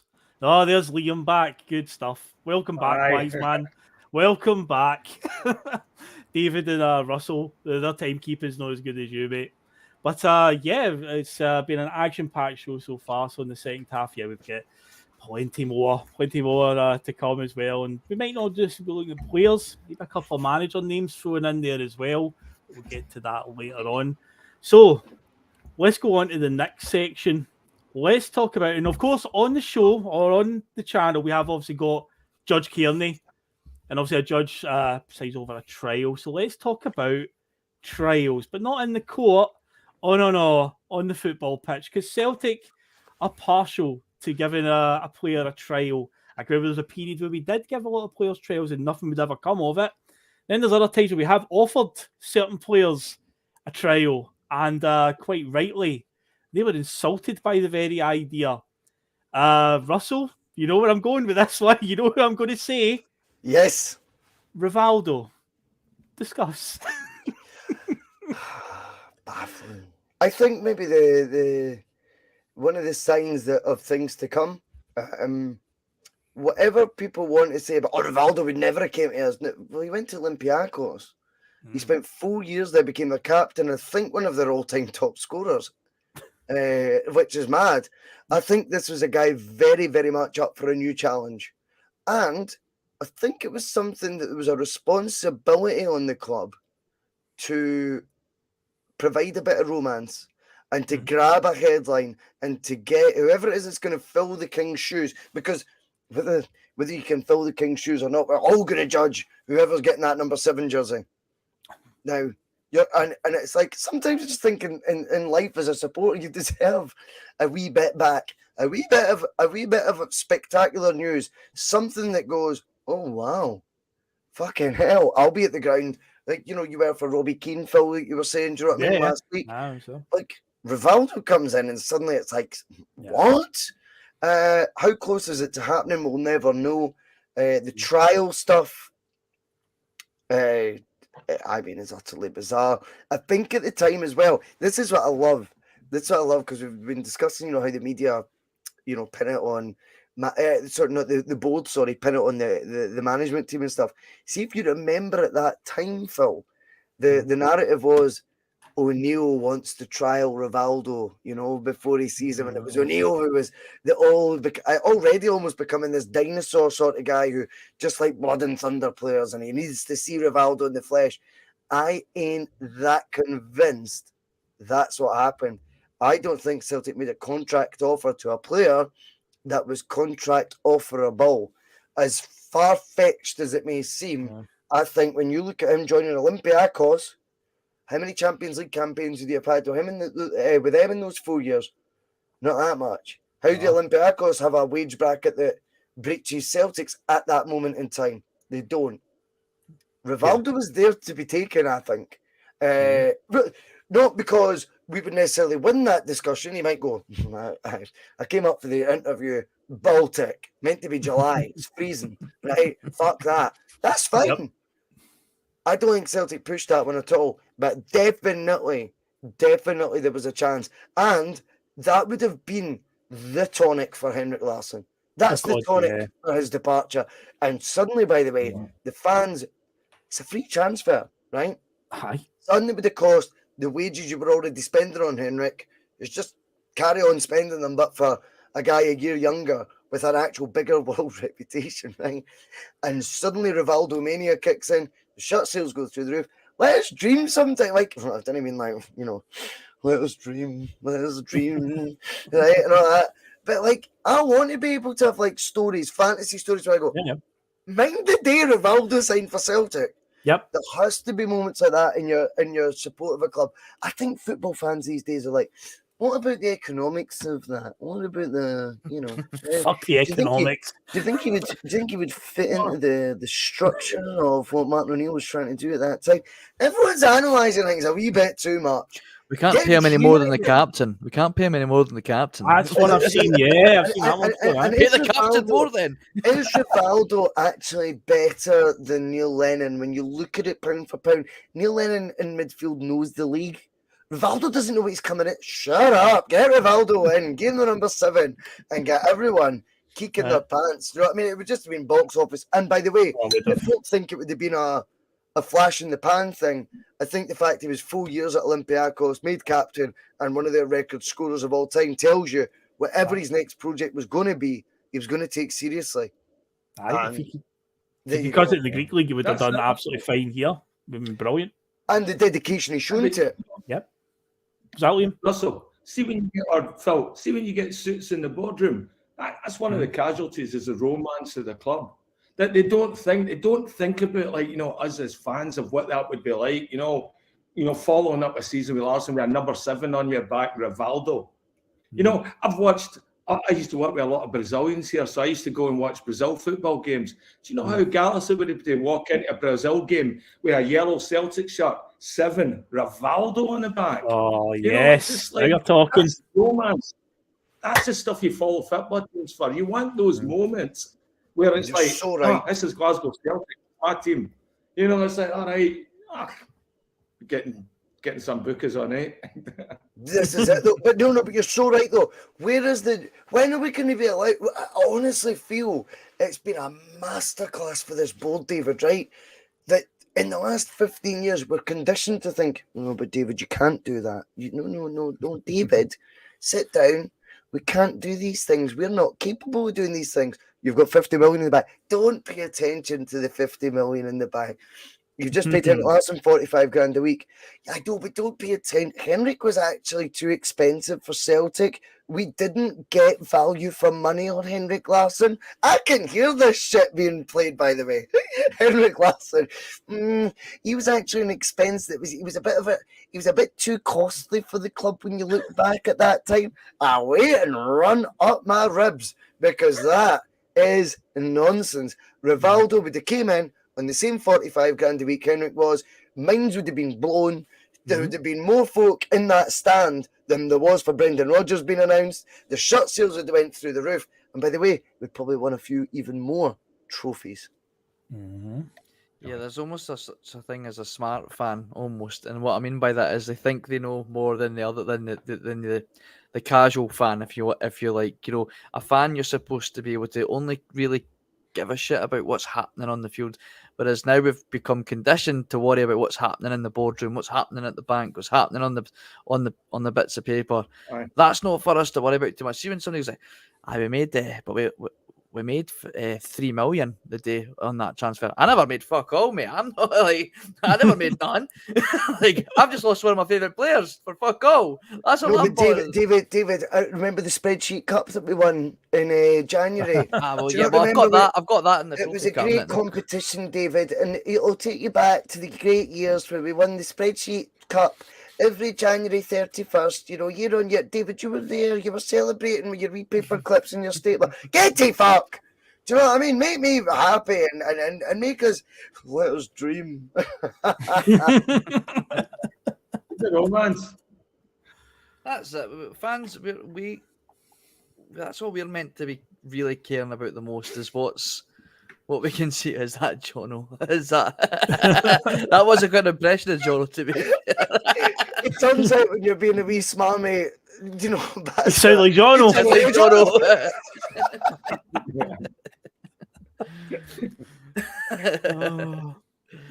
Probably the soundest guy in the world too. Do you know what I mean? I give him a tough good. I tell him to do that. It's like, hey, you got to be open. Like, well, and I kind of do the face before, like, I kind of encourage him the whole way through. He's probably the soundest person on the bus. In fact, put it this way, my brothers, he's about 1,000,000 times sounder than me. And there's me fucking, as soon as I do a condescending voice, everyone's like, is that Jono? Well, the audio listeners, this is not Jono on the show tonight. It's actually, it's Russell. It's Russell Mania on the show tonight. Russell Mania. Good ringer. The, speaking of the trials, by the way, there's somebody in the chat tonight that's brought this one to my attention. Our friend from Endless Celts, Francis Carter, he's been very, very active tonight. Thank you very much for tuning in, Francis. Danielson, I didn't know about this. Now I'm wearing a Real Betis shirt tonight, and Danielson obviously played for Real Betis at one point. The most expensive player in the world. We offered Danielson a trial as well. Wow, right, that's, I mean, for Rivaldo and Danielson. In the words of Charlie Mulgrew, You made that up. Francis, get in the chat and give us more information. Franny. I genuinely didn't know about the Send devotion was. Franny a link. I want Franny on the bus explaining that because I think he's talking utter nonsense. I don't think we offered Daniels in a trial, Franny. Honestly, who told you that? Stephen Tomlinson or something? Yeah, there's one that surprised me. Sorry, Phil. Do you know we gave somebody a try on an exhibition game? This is one for the older ones. I don't know how far back you want to go, but we had a guy named Chick Charlie. And if you're talking about emotion and romance at a football club, Chick was a lifelong Celtic supporter. Got his name for selling chickens door to door in Postle or something like that. Pollock, wherever he was from. And he didn't go down with the team because I read this thing on him, he'd been drinking the night before, didn't want to smell the booze in him. So he went down with his pals and he had his kit in a carrier bag. Literally walked into the Celtic dressing room, met the team, played in the testimonial against Manchester United. I think even stories like Nutmeg Cantona. Anyway, the team are heading off to North America. He somehow never got the message that he was supposed to join the team and meet them up there. And that's it. He just figured they lost interest and went home with his pals in the same car and all that. And when there's a story as well, his son was asking him to get Ryan Giggs' autograph. And at one point he started talking to him. He said, "Oh, Christ, okay, I'm asking for it. I'll get his jersey." And then he swapped jerseys and then he started thinking about walking back to the dressing room and said, "Oh, wait a minute. That might be the only chance I ever get to play with Celtic." So I actually went back, knocked on the door, and asked Ryan Giggs if he could get his jersey back. No way. Anyway, that's mad. That's very typical Chick Charlie by the sounds of it. So he could have been a Celtic player. I think he would have been a Celtic legend. I mean, he does show up back in the Bustalgia before when Henrik Larsson's first or second touch went on to the Chick Charlie's toe and he rocketed it into the corner for a winner against us. And I just saw ground crazy guy, and I think he would have been a cult hero. That Paddy McCourt about him, would you say, Liam? I think, well, I don't think he had talent. I think it was more for his pattern, that sort of stuff. I mean, he was a maverick. But I think he's just that older school player that you get, the guys that he would have been at home with Celtic in the 70s, quality street gang stuff. You know, that Glasgow sort of, you have to be a bit wide, but, good and technical and all it's like Dalglish type players, I think he had a bit of that about him. He could play up, he could score, and he was a good midfielder. And I think he would have added a wee bit of grit to our team back then as well. But who knows? I thought that was funny. His trial was in an exhibition game. Superb. That is brilliant. See, that's all. It's very typically. Imagine if we'd signed Louis Tomlinson for One Direction. Do you know what I mean? Just because he played in the charity match. You know what I mean? Who was it again that tackled him and made him? It was Agbonlahor, wasn't it? Agbonlahor, yeah. Agbonlahor that tackled him. He waited on the side of the pitch right after, didn't he? Remember the Man United one? I was there. We won 4-3 against United legends. Henrik scored a hat trick. Yep. Yeah. He was only 42. He was fucking he was only. Still could have done a job at that point. Yep. I'm looking at him going, didn't even bother offering him a trial. You know what I mean? Like, just get him signed right now. That's it. And he almost looks like he's kind of feeling it a wee bit as well. I got the vibes of him on it. I could still do this, by the way. I'm like, I know. Let's do it, Henrik. Let's get on. But Richard Ashcroft that night, an absolute hero. I mean, like, he's a god to me. Dirty bastard. He was half in everyone. Richard Ashcroft for Man United. I was gutted. I was like, all your big emotional fucking shite about music and that. Right. Absolute dirty bastard. Wrong. Studs up left, right, and centre. He'd even better have been the Sex Pistols in the Verve, honestly. I've never been that one. Larson getting the old hat trick. But he probably could have done a job with somebody. I guess at the time we had guys like Bangura and stuff like that in the squad, so he definitely could have done a better job than them. Do you remember that game sold out very quick? He recommended Bangura, didn't he? He recommended him, apparently. Yes, he did. Henrik's see if you can't get the right Bangura, forget it. The right Bangura went to Turkey. Remember? Oh, I remember hearing that. Yeah, I believe that. There's no way that could be. This is the King of Kings. There's no way he's went, I've got your boy. No. Just no. No, I know. Well, the other trial, the name that keeps coming up in the chat is the Ivan De La Pena one, who actually did take up the old trial for a week. He was here training with the club and wasn't offered a deal at the end of this. Was about 2003, 2004 time. By this point, he'd already played for Barcelona and Lazio. He was in Sven-Goran Eriksson's all-conquering Lazio squad of the early 2000s that had Salas and Stankovic and Christian Vieri. Phil, ask me what year. Go on. What's that? Ask me what year. Go on. What year was De La Pena born? 76. I've not played this game in ages. 76. But yeah, apparently we decided at the end of that trial that he wasn't going to get a contract. He went back to Espanyol, continued to play football till 2011 in La Liga. So not too bad. But yeah, that's one that always comes up when people talk about players that came on trial and we missed out on. Ivan De La Pena looked like he still very much had a lot in the tank. He still played for another 7 or 8 years. So that was a bit of an oddity, because one who actually came and did the trial and was deemed not good enough. And you think, wow, given who he's played for and the level he's playing at, not good enough for a trial, for a contract at Celtic.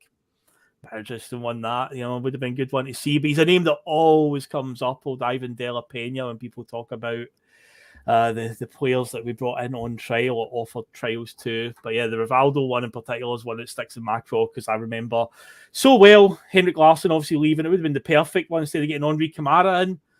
And it would be quite funny, because we'd have just left Barcelona. We've just sent Henrik to Barcelona. He would have came to Celtic. It would have been like a swap deal with no fee involved. Could have worked out that way. That would have been a phenomenal tattoo. And what Liam's saying as well. Imagine going into with a yellow Celtic shirt with Rivaldo in the back of it. How gallus that would be. Phenomenal. But again, one of these things that we'll never ever know. Now, guys, I'm going to throw a bit of a grenade into the chat here, because I know this one's going to provoke a reaction. As I said, as we came back for the break, we might not necessarily just be talking about players that nearly joined. So this one is definitely going to get people going, oh no, don't talk about him. I think we need to. Yeah. Now, disclaimer, I am very, very, very happy with Ange. Very happy. I think he's great. But that doesn't take away from the fact that I think Eddie Howe's still a very good coach, and I would have still liked to see him as manager. A lot of fans right away, as soon as he knocked his back, were like, he was shite anyway, didn't he want him? I'd love to get Eddie Howe, and I think he's shown right now getting Newcastle to their first cup final and fuck knows how long. It's not too bad that they're in the Champions League spots as well. You go on about money and stuff like that, but some of the players he's brought in with said money are guys like Chris Wood. When, you've got Man City and Chelsea bringing in absolute world-class talents and that. But Eddie Howe, it was an interesting one because we pursued him for a long time. Obviously, the deal fell through. So in an alternate universe, guys, let's say the Eddie Howe deal did happen and how we think it would have went last season with him. Me personally, I still think we would have been a success. By the way, a run in from Francis Carty. Here he comes. My God, it's Francis's music. Francis, my God. Oh my God. It's gotta be Francis. Well, he joined us at just the right time. We'll come back to Francis the Nielsen thing in a minute, but Eddie Howe. Franny Carty, yes. An endless Celts crossover, an unprompted one. Here he comes. It's an invasion angle. What an invasion angle going on in the place bus. Welcome aboard, Francis. I don't know how long it'll last because I've done a wee bit of Googling and I picked an club that was on trial to. Yeah. Okay. No worries. Funny that, Franny, because I was. I've actually really sent convinced. you a screenshot of it, Russell. Have you? It's funny that, mate. I mean, I was really convinced by your tale. I thought that Franny's really proved me wrong tonight. I'm telling you, that boy's on fire. It must be I'm telling you, mate. You need to stop doing the podcast drinking your wee sport flask. You know what I mean? You need to get back. You need to get back in the bevy, mate. Honestly, it's like your brain becomes back to life, mate. Honestly, you're letting yourself down, man. Good to have you on. Yeah, it's good to be on. Good to be on. Around, good to be on to make a twat of myself. Turns out it was Portsmouth who was on trial to, and Celtic were linked to him. It's an easy mistake to make. See where you got that one. Endless Celts invaded and it's all went to pot, guys. It's all went to pot. But yeah, man. What I was going to say was, see what's going on right now with Ange getting linked to teams down south, right? All these things. I think Eddie Howe would be more inclined. I think if Eddie Howe had the same success that Ange had in his first season, I think he'd be on to his agent right away going, by the way, are they taking note of me down in England? Because I think he would merely see us in a similar vein to what Brendan Rodgers did, that we're just a stepping stone for him. I think Ange is a long-term, for a long-term project. He sees that Celtic is that. But I think if Eddie did, I think we would have been successful last season. Still think we could have replicated what we did. But yeah, I still think he would have one eye on when can I get back to the Premier League. But guys, we'll go around the table. What do you think if Eddie Howe had turned up? Do you agree with my synopsis? Or do you think, no, do you rate him or whatnot? Or not rate him in this case? So we'll go to Franny first. Franny, you've just joined us, mate. I know you're going to talk about the Nielsen, but here you go, mate. Eddie Howe. Go for it, mate. Oh, well. I think Eddie Howe would have been similar to Rodgers. They've been here until a decent job down south came up. I think the Rodgers thing, Celtic needed a Rodgers as much as Rodgers needed a Celtic. He needed to get his name back out there. And I think, I'm not saying Eddie Howe needed to get his name out there, but I think he had obviously eyes on like bigger things. But I just think he came out and shot the bed a wee bit and didn't come up to Celtic. But I think he would have went away for a bigger offer pretty soon. Aye. But you've got to think about. I get what you're saying there, but if it was that he was going there to be, maybe highlighted in the shop window or short-term thing, remember one of the main sticking points with Howe was the fact that he wanted to bring all his, as I quoted at the time, all his merry men, and it was an army of folk that he wanted to bring. You're going to say Bernard Higgins. No, definitely not. No. But Eddie Howe, for the commitment he was looking for Celtic to make in him, I think was showing that, he's not the type of guy who's going to go, I want 16 folk on contract at Celtic to then fuck off in 18 months. I think he was actually maybe a bit more nervy about the job, Franny, in my opinion. I don't think he was going there. I think he was going there to go, right, I need to have everything perfect for me to make a success up there because they're brutal. And I'm kind of nervy. Well. He said that in an interview recently, but he said that he thought the job was almost too big a job for him to do on his own, and he couldn't convince the boys to come up with him, and he just essentially shut out of the offer. He pretty much said that, obviously not in those words, but he did pretty much allude to the fact that he felt the job was maybe just a bit too high pressure for him, and he backed down from it. Well, I think though you need to remember when you look under the bonnet of a club, and I'm going to give you two examples because we can't have our cake and eat it all the time. Derek McInnes, right, at Aberdeen, an ex-Rangers player, turns down Rangers for a reason, right? Let's get it right here, and it ain't going to be, money. And of course, the lure of that for a former player of that club, and I'm guessing a supporter of them, that's not easy to turn that down to stay up at Petardry with the Seagulls and fucking all that shite. Not the Seagulls. The Seagulls, right? But I look at Eddie Howe would have, I reckon, done a similar thing, looked under the bonnet at how Celtic's open and went, fucking no wonder Lennon lost the league. I need this, and this. I need an overhaul, and it's going to be this way that we do it. It's going to be a director of football. It's going to be a coaching team that I know. There's going to be scouts and all these other different aspects. We're going to make you a Premier League, English Premier League club in the SPFL, and what has been going on before here, and I think that daunted him a wee bit. I struggle with the notion when you do all that you would then want to exit early.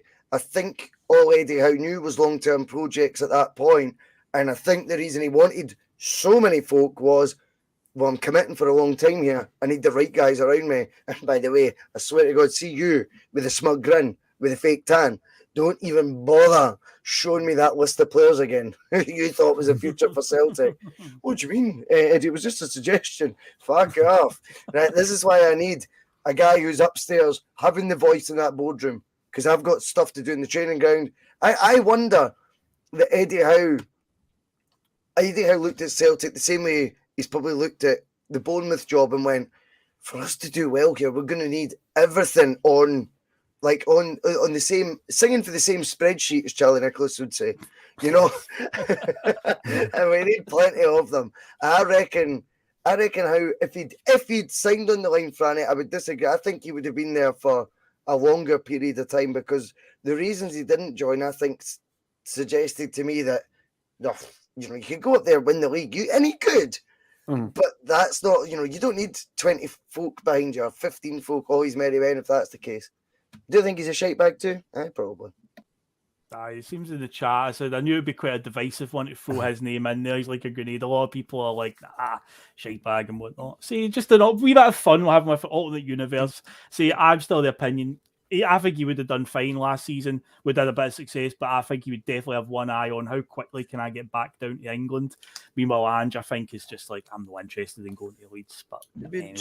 Leeds.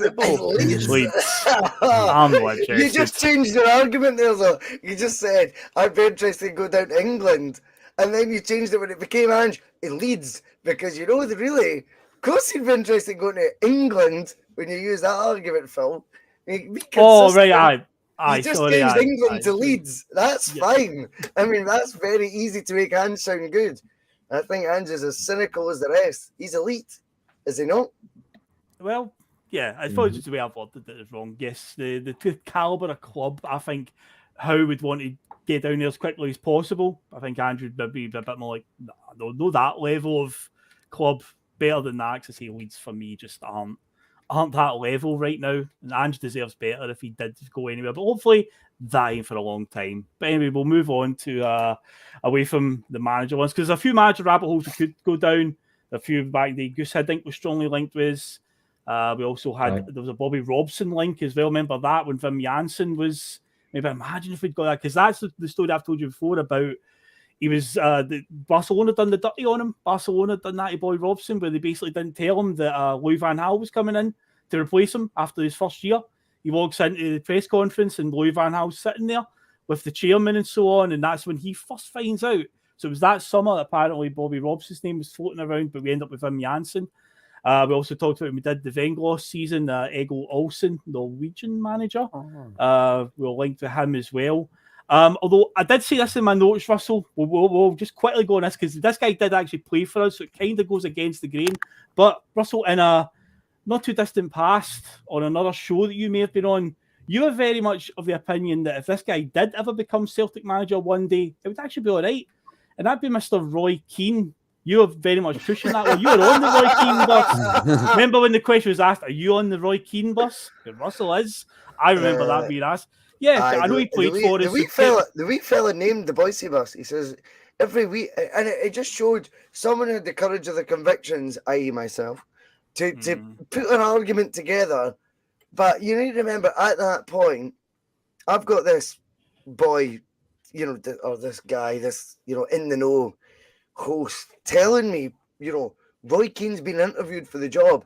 And I'm sitting there, this is my honest take on it was, well, we're on a platform right now that because of lockdown, etc., is getting, you know, X amount of views, a lot of views on a daily basis. And no one is giving an argument whatsoever pro Roy Keane. Yet, you know, if your sources are true, I'm sure they are, wee fella. I'm sure they are. I'm sure no one's ever lied to you before. But if you take him at face value, what he's saying, he is one of the 3 folk interviewed for that job. And I'm going, and Desmond wanted him before. I'm like, the reality could be him. I'll definitely be the one who looks like I backed it for the get-go, because we could all be in, you know, for a serious shock if he is given the job, and the positive spin will come from me. And on a personal level, absolutely would have loved it. I can't deny that. And by the way, my only point I'll always go back to is football's an emotional thing. You see Neil Lennon, you know, in gloves with a shaved head. Do you know what I mean? When he was never the right guy to be Celtic manager, but you were like, I'm fucking there. You see Roy Keane arriving back in the charcoal suit. Do you know what I mean? The neat haircut, holding the jersey, Keane. It goes nuts. It goes bonkers. And before you know it, the first presser he does with the media, and he gives a sharp retort to someone for the Daily Record, and everyone goes, This actually is amazing. You're right, this is amazing. Do you know what I mean? And suddenly fan media doesn't become a thing either at the grounds because none of them have got the bollocks to go there and ask him all the absolute generic nonsense questions that they would. So they wouldn't. Oh, definitely wouldn't. So don't get me wrong. Do I think Ange Postecoglou was a better bet than Roy Keane would have been? Of course I do. He wasn't on the menu though at that time. Yeah. And I'm still proud of the fact I backed Roy Keane, and I know deep down in his heart of hearts, Roy Keane's proud of me too.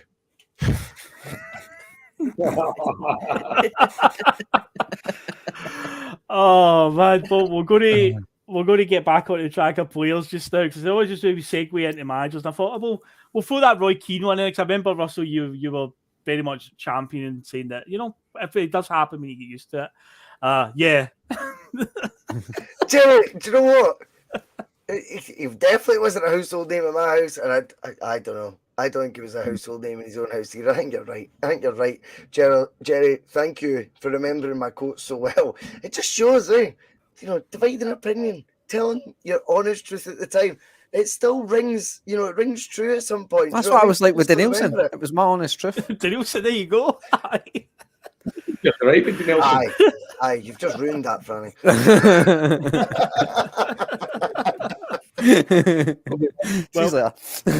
You'll be happy to know that a guy who's featured a lot tonight, his name keeps coming up because there's a lot of players we're going to talk about, as I've called it, Lenny's Mavericks, because when Lennon took over in his first spell, obviously he was given the keys to the city essentially and a bit of free reign, as we've talked about many times. This has came up because we did the 2010-11 season not too long ago. Some of the things that were on his shopping list was he wanted an experienced centre-back. That was something he was definitely looking for after the Mowbray debacle where we were leaking goals left, right and centre. Definitely needed an experienced head at the back. He was definitely looking for somebody in the middle, an engine room, and also a new goalkeeper because after Boric was off scheme, we're only left with Lucas Zaluska. And we were very publicly linked with Jimmy Bullard from Hull City, Sol Campbell, who I believe had that short spell at Notts County, might have went back to Arsenal, I think, and been, he'd had a short spell back at Arsenal and was a free agent. And David James, who, of course, we've discussed, Russell, 2010 World Cup became the England #1 again after Rob Green decided to throw the ball in his own net. In the end, we did end up, though, with Daniel Mistorovic, Joe Ledley, and Fraser Forster instead. I'd say the way it worked out, it probably went pretty well. But Jimmy Bullard in particular is an interesting one because he has been quite public in interviews about how it almost happened. And it was actually over the negotiating table with his dad by his side. I don't know if his dad's his agent or something like that. But either way, it was his father that scuppered the deal at the last minute, basically try to get him more money. Was it something to do with he wanted, because it was going to be a loan deal from Hull. And he was hoping that he could get 2 contracts, essentially, or Hull still paying him and Celtic paying him. It was some weird way about it. But I've seen the Jimmy Bullard interview where he's playing golf with Tubes from Soccer AM, and he says that one of his biggest regrets in his career would, if he could have played for Celtic. I think as a personality, I think Jimmy Bullard would have been phenomenal under Lenny just because of his personality. I think he was a decent player. I think he's a bit overhyped at times, but I think at our level, he would have done well. But just for the personality alone, I think he's right up Lenny's street, isn't he, guys? Whoever wants to take that one, feel free. It's an open forum, guys. We're busy tonight. How old was he when he was being linked at the time? Was he 31? 31. Would it have been an underwhelming signing for you, Boycey? Fucking not, because he peaked at this point. He was playing English Premier League football, not the bench in China. So no, definitely. He'd have been. That's fair. No, just ask the question. That's all. Just when I wasn't following his career at all at this point. So I remember him being linked, but I didn't remember much. I couldn't really tell you much about him at the time, to be honest. I remember there was a load of YouTube highlight reels of him, and one of the ones there was one that showed up on Soccer AM. He was popular on that.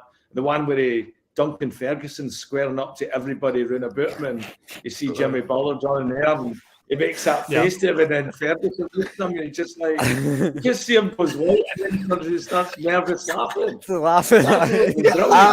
If you've not watched that on YouTube, I think that is the best clip at ever. the time, I think, isn't he? Duncan at the time.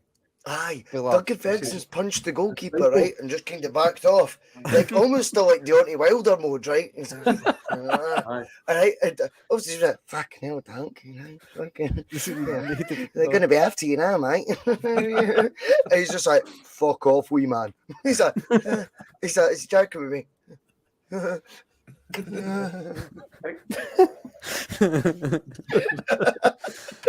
It's brilliant. I think Lennon would have made him come alive. Lenny would have had him, the guy who's the Joker. Lenny go, the laughs and the jokes are okay, but see when you put that shirt on, watch me turn you into an animal. And I think that is what he would have. I think he had all the talent in the world, right? He was just a fucking.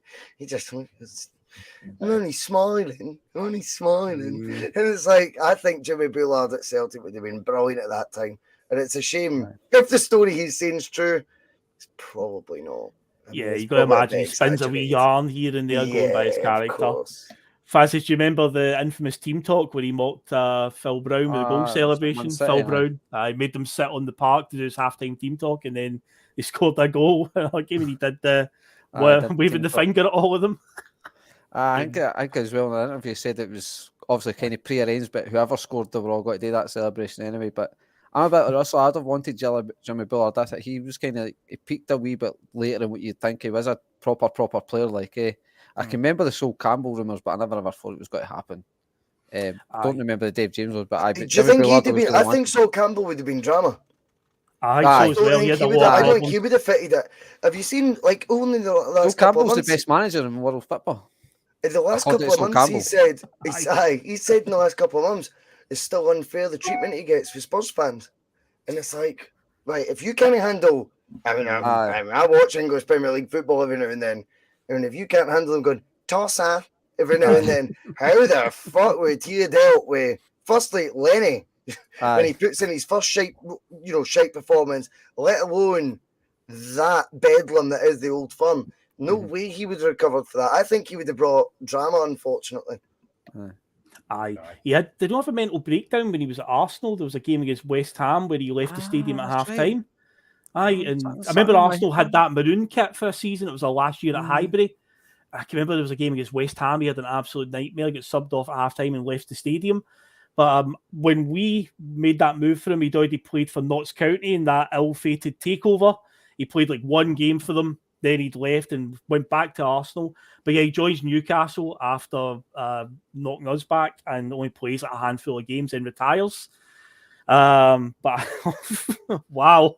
I always forget that because Chris has been on the bus a few times. He's in the group chat still. We're still desperate to get him back on because he is a cup winner with his under 15 Milton team. I think it's under 15. I might have got that wrong, Chris. Don't hate me. He's just been he's just been approached, Chris Kerr, by McDonald's to run his own coaching schools and that. Because on the back of because of the type of football they play. So well done, Chris. But he also tells us that Dunk's actually all right. Well, he's Fleetwood. Who's it? Forest Green now? Forest Green, took over man. He's on the vegan.com. He's on the vegan alternative range. Yeah. He's on the VAR box, big Dunk now. Did you see his interview where he got the job and that? And the world's getting hot, isn't it? The world's getting hot. I know what you're saying. Fuck. I just knew nothing about it. Like, it's like, I'm not caring, mate. I'm not caring. He's looking at his leopard print socks, you know what I mean? Going, are they actually fur? Is that made of fur? And he's worried about me eating a coup. Veganpiesports.com because the world's getting hotter. 12.5%. Aye, use plus 1888. Your orders in Dunk.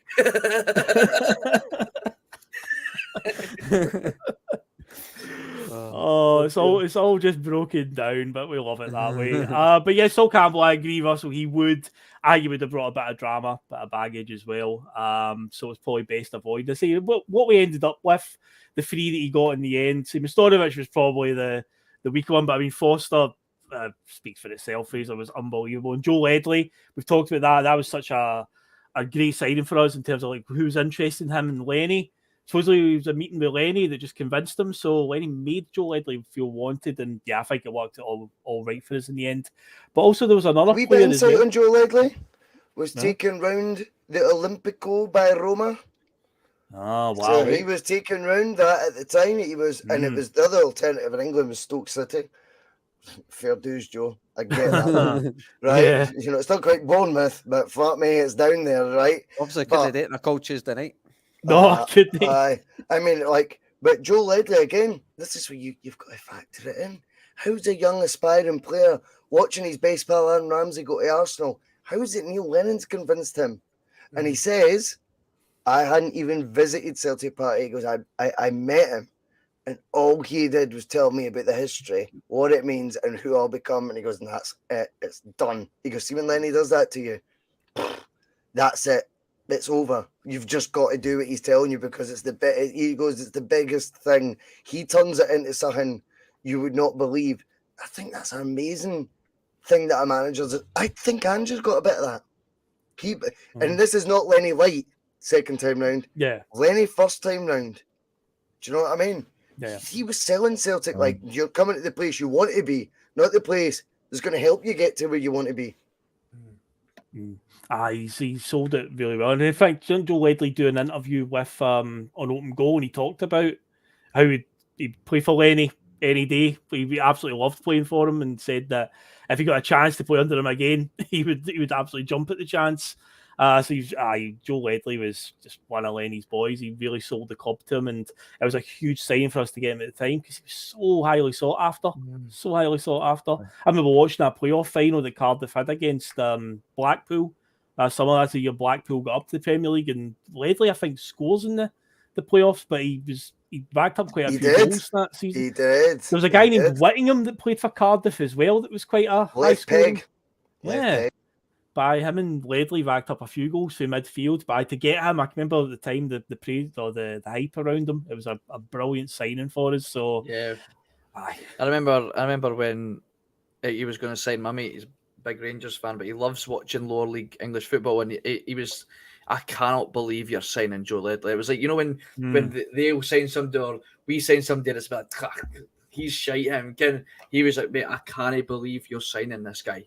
Like, he was like worried about it. I can't get my head around that. It's mental. And I'm like, hi, class. Well, if you're worried about it, then bang, get him signed up. And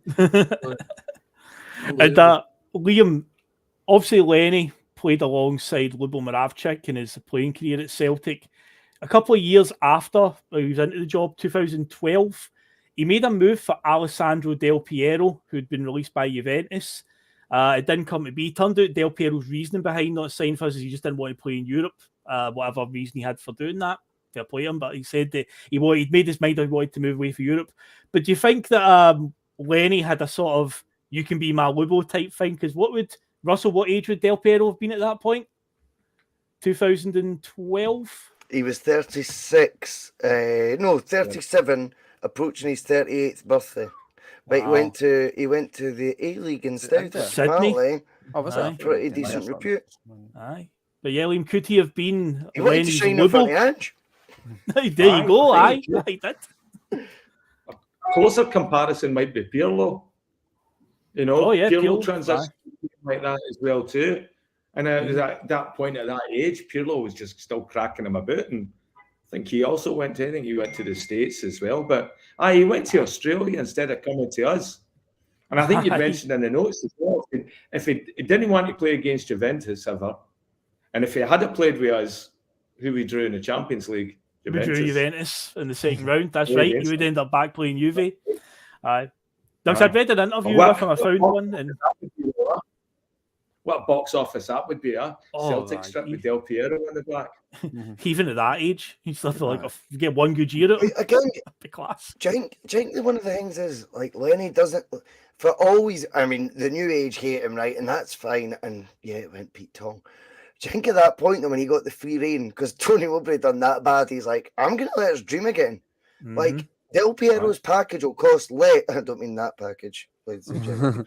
I don't know what sort of size of package that is. Not as big as Dion Dublin's anyway. But what I will say is that undeniably that Del Piero deal is Lenny going, why not? This is Celtic. Of course it will tickle his balls if we were to say to him, fancy coming to Celtic. I think there's a wee bit of that. You know what you were talking about earlier, Liam? You know that like fucking dream. Go ask him. Ask him the question. See what he says to it. I think the fact he went to Australia, the reason he went to Australia, Liam, is maybe a case of he was again, like Rivaldo going to Olympiacos, more realistic than what the name sounds like when you highlight it. Aye. I mean, it's a big marketing opportunity as well that, Celtic always fails to act on as well. I mean, you don't lose money on players like that. You'll make it back in advertising revenue and shirt sales and things like that. And by the way, I think Lenny would have made it work out. You're right. Given the right role, I think he'd have shined for us. 1 year, just like Lubo. Aye. Well, especially at that point in time, it would have been, the first season after Rangers' demise for the whole liquidation stuff and all that. So again, it's a free hit. What have you got to lose by having him in the team for a season? We would have won the league anyway on an absolute canter. So it would have been great to see Del Piero doing his thing in the Scottish Premiership at that stage, even at his age. Still could have easily done it against, Motherwell and Dundee United and so on. I'd be pretty confident in Del Piero's chances. So for the final segment, because we could go all night because there's many rabbles we can go down. We'll just take a look at some of the recurring names that seem to come up constantly. And I think the first one, in fact, they're a brother combination. Hakan Yakin Hakan, and his brother Murat Yakin.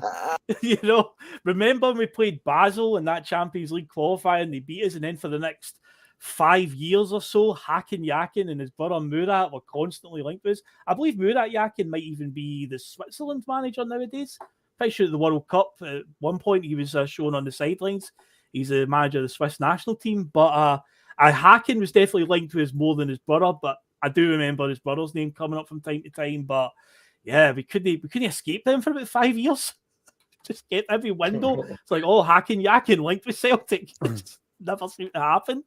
How realistic it would be, because he was a good player. Hakan Yakin was a baller, a really good, and obviously his brother Murat was a centre back, wasn't he? But Hakan was like the classic number 10, but he would have been a great signing, and that would have been Strachan, or end of a Neil going into Strachan's era. So I would have been Hakan Yakin. Still getting linked. Yakin. Only an excuse, brilliant, but he was amazing for Basel. Tomato. He was amazing against us, and I remember like Euro 2008, he was scoring goals for Switzerland, and you're like, he did, kid.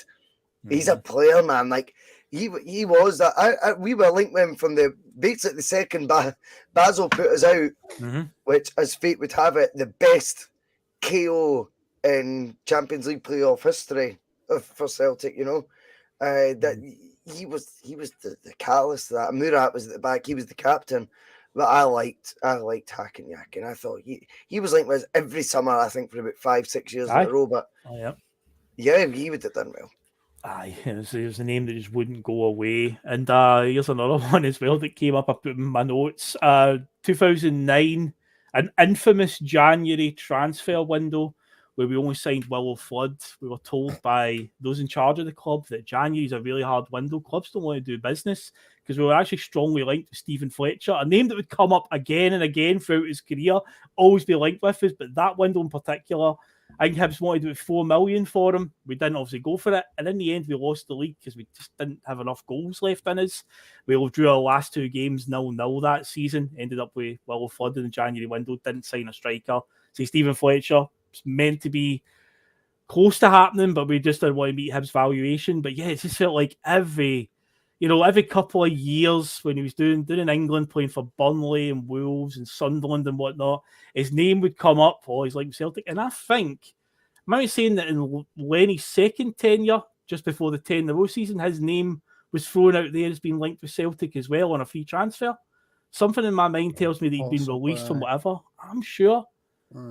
He's another one that always came up. But what do you feel about Stephen Fletcher if he did sign for us at any point during his career? Not nowadays. I mean, he's at Dundee United now. That's his level. But was there a point where you felt like, oh man, we've missed out there. We could have done a job, or we always felt like, nah, we've avoided a bullet there.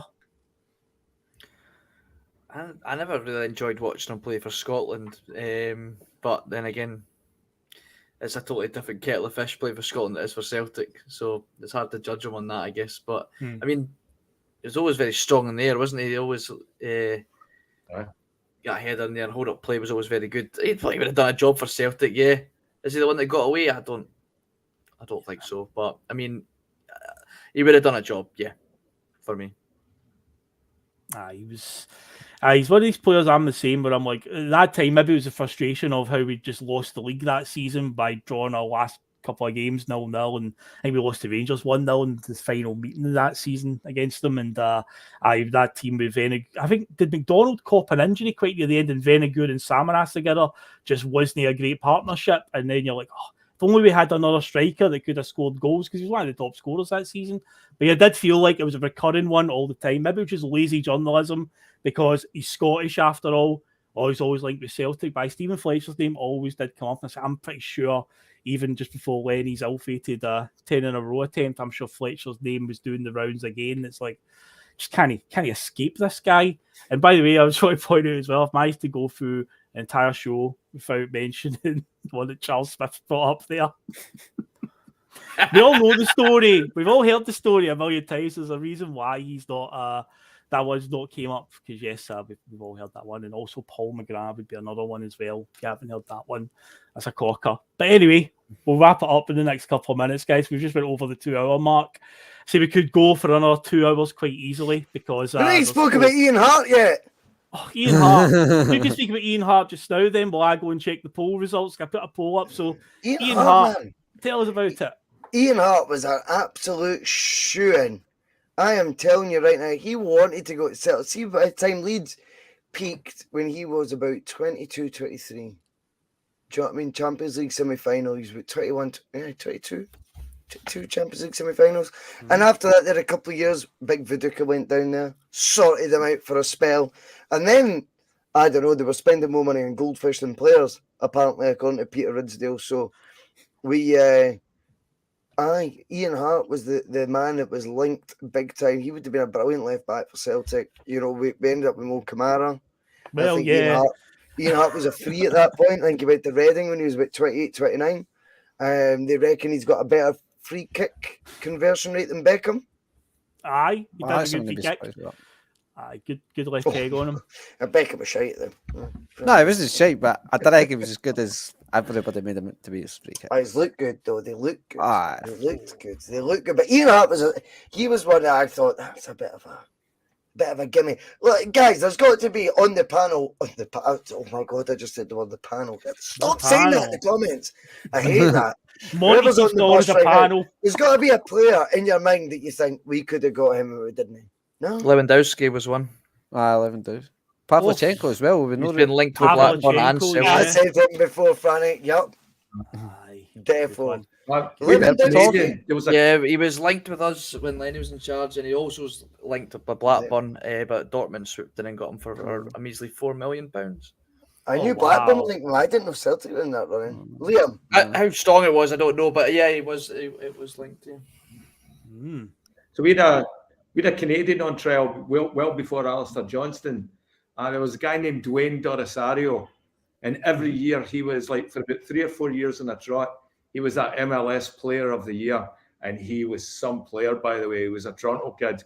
Really, really good. And he came and trained with us for a week or two and had trials. And then it was never mentioned, never heard. Just came back to the MLS, one player of the year again.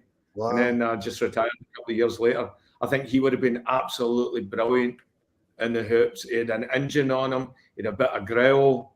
He was a creative player as well. Yeah, Dwayne Dorisario. What was his name, sorry? Dwayne Dorisario. He ended up playing with Toronto FC. I think he finished up with them. But he was playing in the North American MLS. Wow. And he was like the top player every year. And that was when they had, all their teams were... They had guys that were on the World Cup, Renya and all this stuff. This guy played for Canada. He was really good. But he was always the best player in the MLS. That just shows you. We could definitely do a part 2 with What about rabbit holes. Billy Sharp?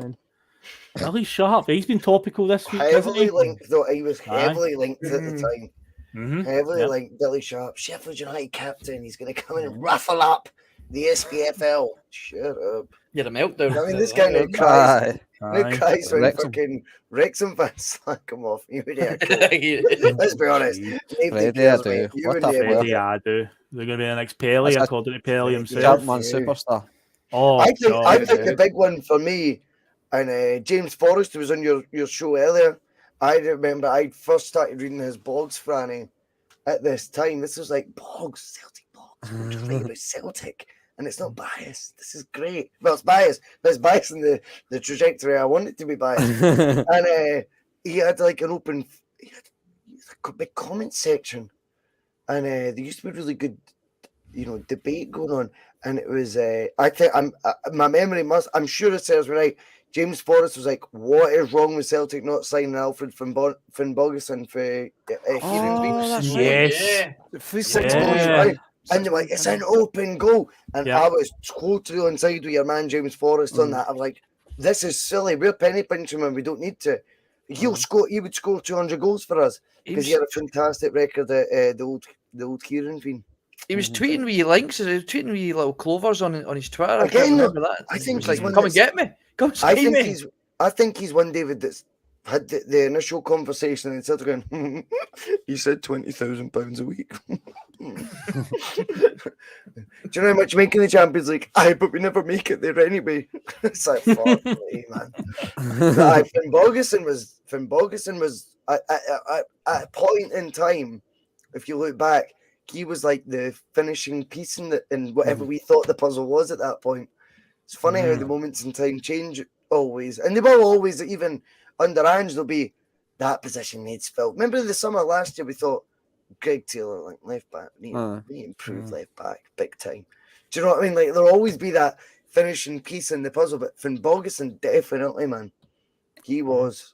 That's another one. God, I say we could easily do a part 2. This one probably will somewhere because there's so many more rabbit holes to go down, so many more player names that we could be linked with.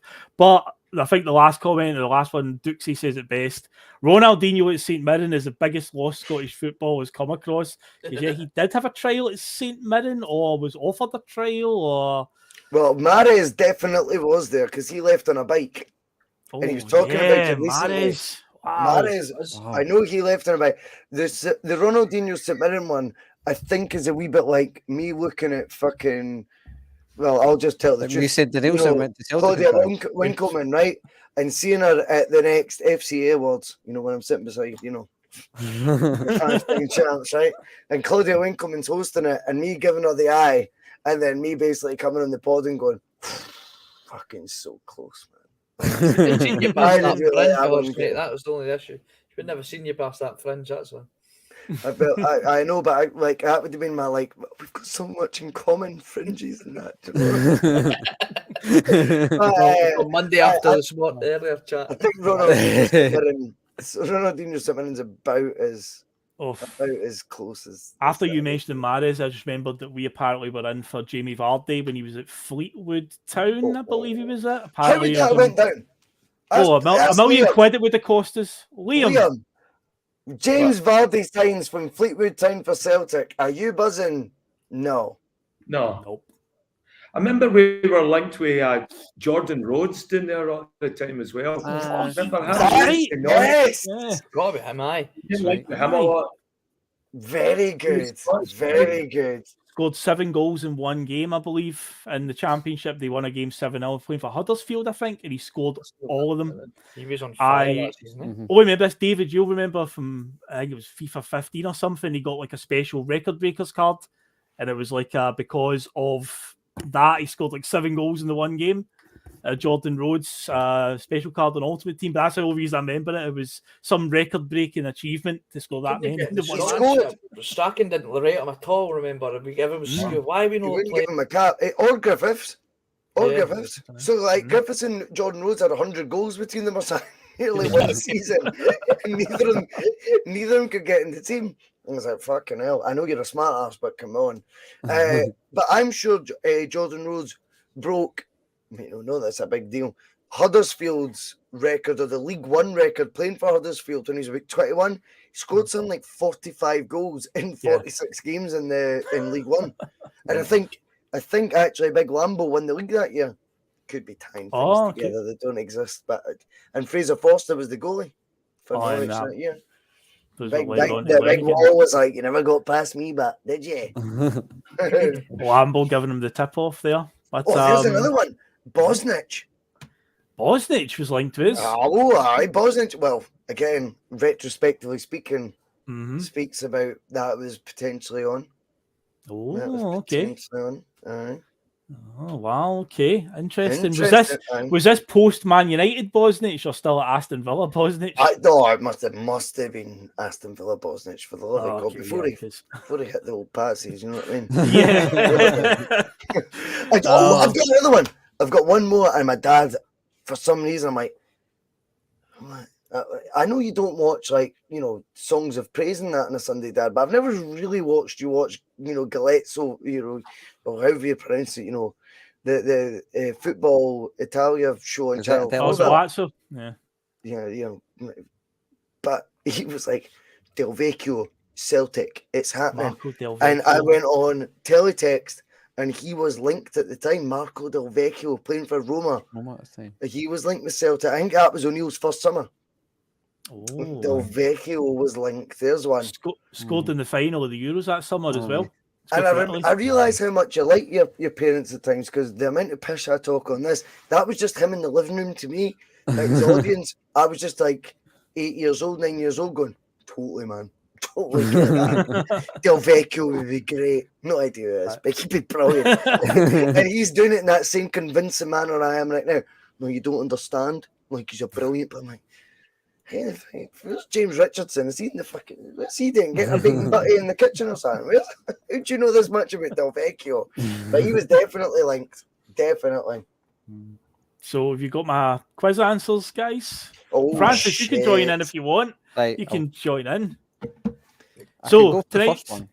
tonight's question for anyone that came in late was, obviously we talked with John McGinn tonight. He's a player from Hibs that we didn't sign, but it turns out we've been quite busy doing deals with Hibs over the years, so I'm looking for any player the Celtic signed from Hibs from the 90s to present day. There are 11 of them. Easy. Chris Killen. Yep, go round the house. Yeah. Right, Francis, Chris Killen, yep. Liam. Phil, Ulrich Larsson. Ulrich Larsson, yes. Shout, by the way. That's good. Can you get it all successfully without a mistake? Let's see if we can keep the chain Leave an going. easy one then. Come on, David. Derek Riordan. Derek Riordan, yes. Gary Caldwell. I'm going for the difficult ones. Yes. Scott Brown. Scott Brown, of course, yes. That's the obvious one. Bottled it. Hide the comments. Darren Jackson. Darren Jackson, yes. Oh, I wouldn't have had. Yeah, I didn't have him. Shit. David? No. Griffiths. No. These Wolves. Griffiths came to Wolves. Wolves. He was, man. Yeah. Played for Hibs the year before on loan for Wolves, but the chain is broken. I apologise. Don't worry about that, mate. Don't worry about that. I think that guess has came up. See, at the top of the show, that guess came up loads. John Collins, I've got. Yes, you said Collins. 90s, Phil. From the 90s up to present day, yep. I might be tragically dyeing my hair still, but fuck me, I'm old. John Collins. John Collins, of course. Didier Agat. Didier Agat, yes. Oh, yes! I never had that. Derek Riordan. 50 G's, baby. Derek Riordan's been said. There are 3 more that you need. Scott Allen. 3 more. Scott Allen, yeah. Scott Allen. Oh, yes. Who said that? About that? 2 more. Was that David? Aye. That's world class. Totally redeemed yourself, David. League. Well done, mate. I've got a left field on that. I don't think's right, but I'm going to give it John Hughes. No, Falkirk he came in from. He went to Hibs after he left us, though. And he is a We've got one in a technicality. Scott Bain. He was a Dundee player who was on loan at Hibs, if I remember right. He did turn up at Hibs tracky. He moved from Dundee, so but we'll give it a technicality. That's 11 and a half. There you go. To back Liam up there, like. Yeah, he did turn up at Hibs tracky, but no, we'll include him. We'll include him. I think we include 11 him. and a half. He gets in. Oh. How many more? 3? 2 more. I'm surprised at one that you have no got. Really surprised. See, like, the more drunk I get, like, there's something that looks like I've done an autograph of him as opposed to actually his fucking name, like as if I'm him. I'm like, what does that even fucking say? That's annoying me. Like, I'm like, signed by. Right, okay, 90s. 90s to present day. I've got it. I know what I've wrote. I have got, and it's embarrassing, this is how old I am, Pat Mcginlay. Yes, my namesake, P. Mcginlay, yes. I remember him signing. He was all right, by the way. Just the first Celtic game I went to at the new stadium, we beat Hibs 5-0, and Pat Mcginlay scored his own goal that day. I was between Pat Mcginlay and Willie Faulkner, and I was like, which one was Motherwell and which one was Celtic? And I think Willie Faulkner was. Well, I think I'm right now. Now, gents, I am surprised. I thought Pat McGinlay would be the last one, but I am surprised at who the last one is. I can't believe he's haven't got this guy. Who have we said so far, Phil? Scott Allen, Scott Brown, Chris Killen, Derek Riordan, Gary Caldwell, Ulrich Lawson, Didier Agat, Darren Jackson, Pat McGinlay, John Collins, and we'll give you Scott Bain as well. Stokesy. Yes, Anthony Stokes. Fuck, guy, because we signed him on deadline day. It was like, yes, Stokesy. He was one of those ones where he could have came for another option of 33 different clubs. Do you know what I mean? True. To be fair, he was a maniac, yeah. Or he still is. Still isn't he? Hibs are very good at producing maniacs like this. Yeah, they are. Gary Connor as well. Something in the water over in Leaf, definitely. Well, I think that generation were a bit bonkers. I mean, I think this is where you see when you actually think about it. John Collins has never been a manager in football because a team, which it turns out, full of bampots of like, we don't like him. He's basically effectively saying he's too fit and too professional for us, right? And it turned into at the time, well, they've just won the League Cup for this, you rookie manager, you know? How, John Collins, his ego's got the better of him. You look back now and you go, they were all BAMs. He was literally dealing with BAMs. And he's like, I know you were out last night. Like, it's not acceptable. Like, John Collins has suffered most because of that group of players for all their amazing talent individually. Scott Brown shines. Kevin Thompson did okay. He did okay.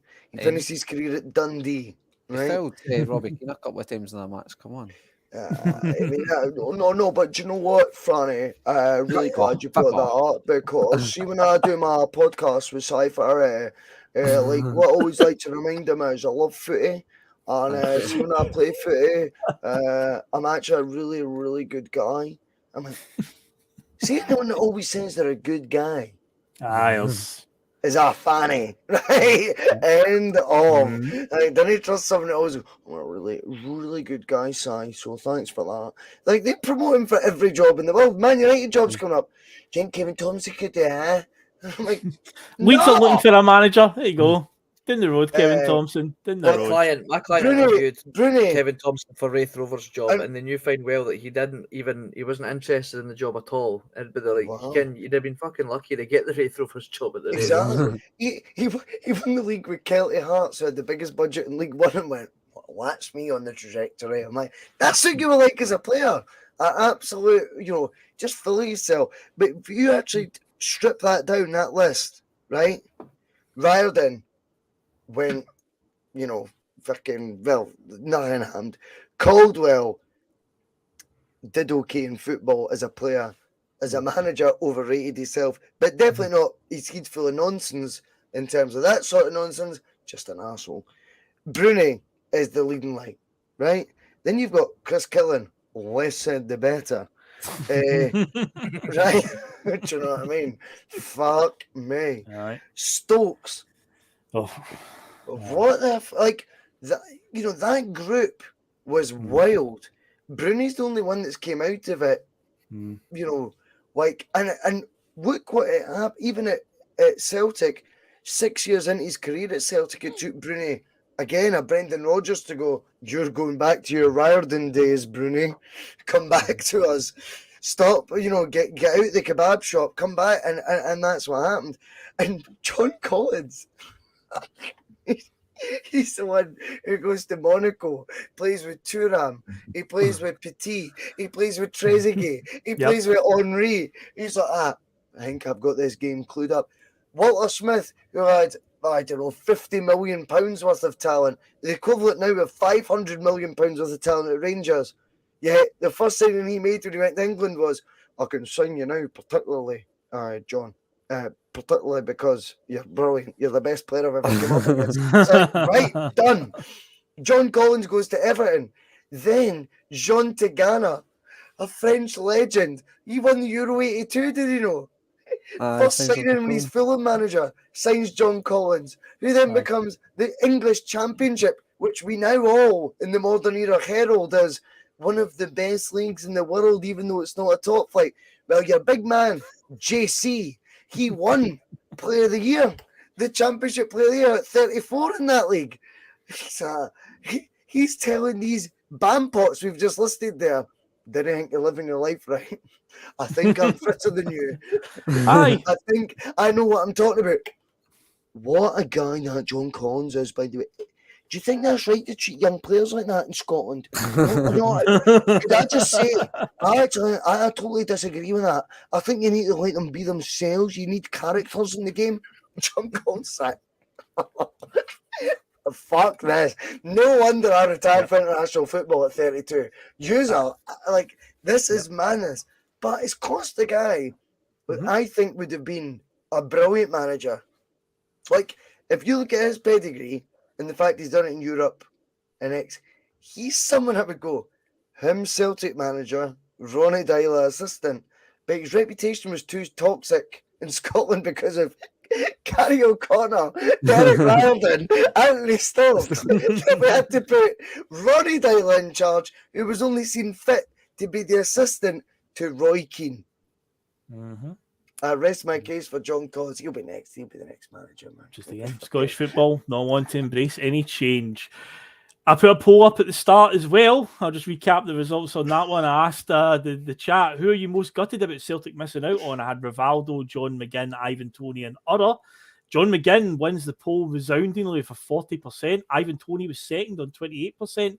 Rivaldo 22%, and Udder came in at 10%. With plenty of others thrown in tonight, to be fair. There's been plenty of names that have kept us going. I say we could easily go and do another show of this one, a part 2 somewhere down the line. We probably will. I'm phoning Rivaldo's dad, the new. Tell John McGinn was ahead of him. I know he's not the biggest deal in the world, right? But just so you know, in a parallel universe, you just came behind John McGinn. And Ivan Toney. Ivan Toney was second. Most desirable player for Celtic. It's a what? Yeah. Peter Lawler right now though is going, see what I mean? See what I mean? It'd have been too much money. It'd have been Yep. Yeah, he was insulted when he got offered a chair, but he insulted even more at that news. But anyway, I'll tell you what's going on in the bus over the weekend. Tomorrow, obviously, we'll have PMP. We've got a Scottish Cup game against St Mirren. It's an evening kickoff, 5:30 kickoff, so it should wrap up the back of 7. So Russell will be on with the Bold Terry, the dream team for the PMP. That'll be worth tuning in for, folks. It's always good on PMP, especially Saturday night shenanigans as well. Oh, it's Saturday night shambles. Yeah, Saturday shambles. That is the word at the moment as well. David Logue, will we doing a wee Sunday Blether? We're doing a Sunday Blether. I do apologise. Well, we're doing a Sunday Blether. It's really sadistic and really dark, and it really offends me when people talk about me like that. That's not the Celtic way. Excuse me, Russell has a breakdown, everybody. But yes, David, Sunday Blether is on. It's happening. Just Sunday Blether. Tomorrow I'm going to be recording my second episode of the Barbecue Confessions as well, and we'll get that out when it's ready. Oh, yes. Nice. Good stuff. Good. Buy a t-shirt on the way out.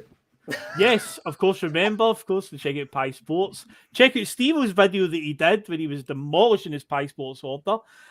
Yes, obviously, buy the new Boys for Us shirt. You know, we've put the instructions to buy it are in the description of the video below. Massive thank you to Francis for popping on and doing a run-in and impromptu appearance. Check out Endless Celts as well, guys. Good friends of the show, so definitely check them out. Again, thank you for coming on, Francis. When Russell said, send him a link, I'm like, you know what? I'm going to send him a link. No, I'm glad you did. Fanny's a legend, man. And that podcast is the second best Celtic podcast out there. Nice. Just brought that Money in the Bank briefcase when I'm running down that ramp with the wrong contract in it. The wrong contract. It's a wrong player in trial. You're getting sacked for John Tomlinson tomorrow, so just I'd say you better just shook in with us right now because you're going to be podcast list tomorrow. They're looking for a mid-season transfer and that. Listen, the one thing about the Boise Bus is we speculate to accumulate, Franny. So you tell us the money, we'll go out there and we'll spend it and we'll get you in. There you go, exclusive. Get that one in the papers. But guys, you've enjoyed yourself tonight. It's been a rowdy one. But we love it. As always. It's been good. Good stuff, guys. So yeah, we're heading off ski now. It's been another eventful one. Back next week. I think maybe next week we'll go back to doing a season one. So the week after that is cup final weekend. I've got something special lined up for that one. That's in theme with the cup final. Can we do it rather than doing it on the SPFL, as Brown Warrior says? Can we base it on the Eredivisie? I couldn't tell you much about that league, to be fair. Players we've signed from the Eredivisie. Oh god, yeah. Maybe go back to season one because I've not done one in a wee while. I'll be doing a lot of specials, but yeah, I've got one lined up for the cup final weekend in 2 weeks that's themed around that. So yeah, we've got that to look forward to. So yeah, we're out here, folks. It's been a pleasure. It's been a lively chat tonight. Do all the good stuff as well. Just remember to buy the t-shirt, buy some pies, slag Boise's hair, whatever you want to do, like, comment, all that stuff. And yeah, just we're out here. The shambles. Yeah, shambles out. Catch you later. I mean, you've all that stuff at the start. You know, they won't be playing Tina Turner on the coach on the way home, will they? Some of his comments about me deliberately trying to cause controversy. Well, I work in the media now. And you've got someone sitting there next to you who's an embarrassment to the media profession. He's an apologist. He's a charlatan. He's a Rangers puppet. He's a cheerleader. That's what he is.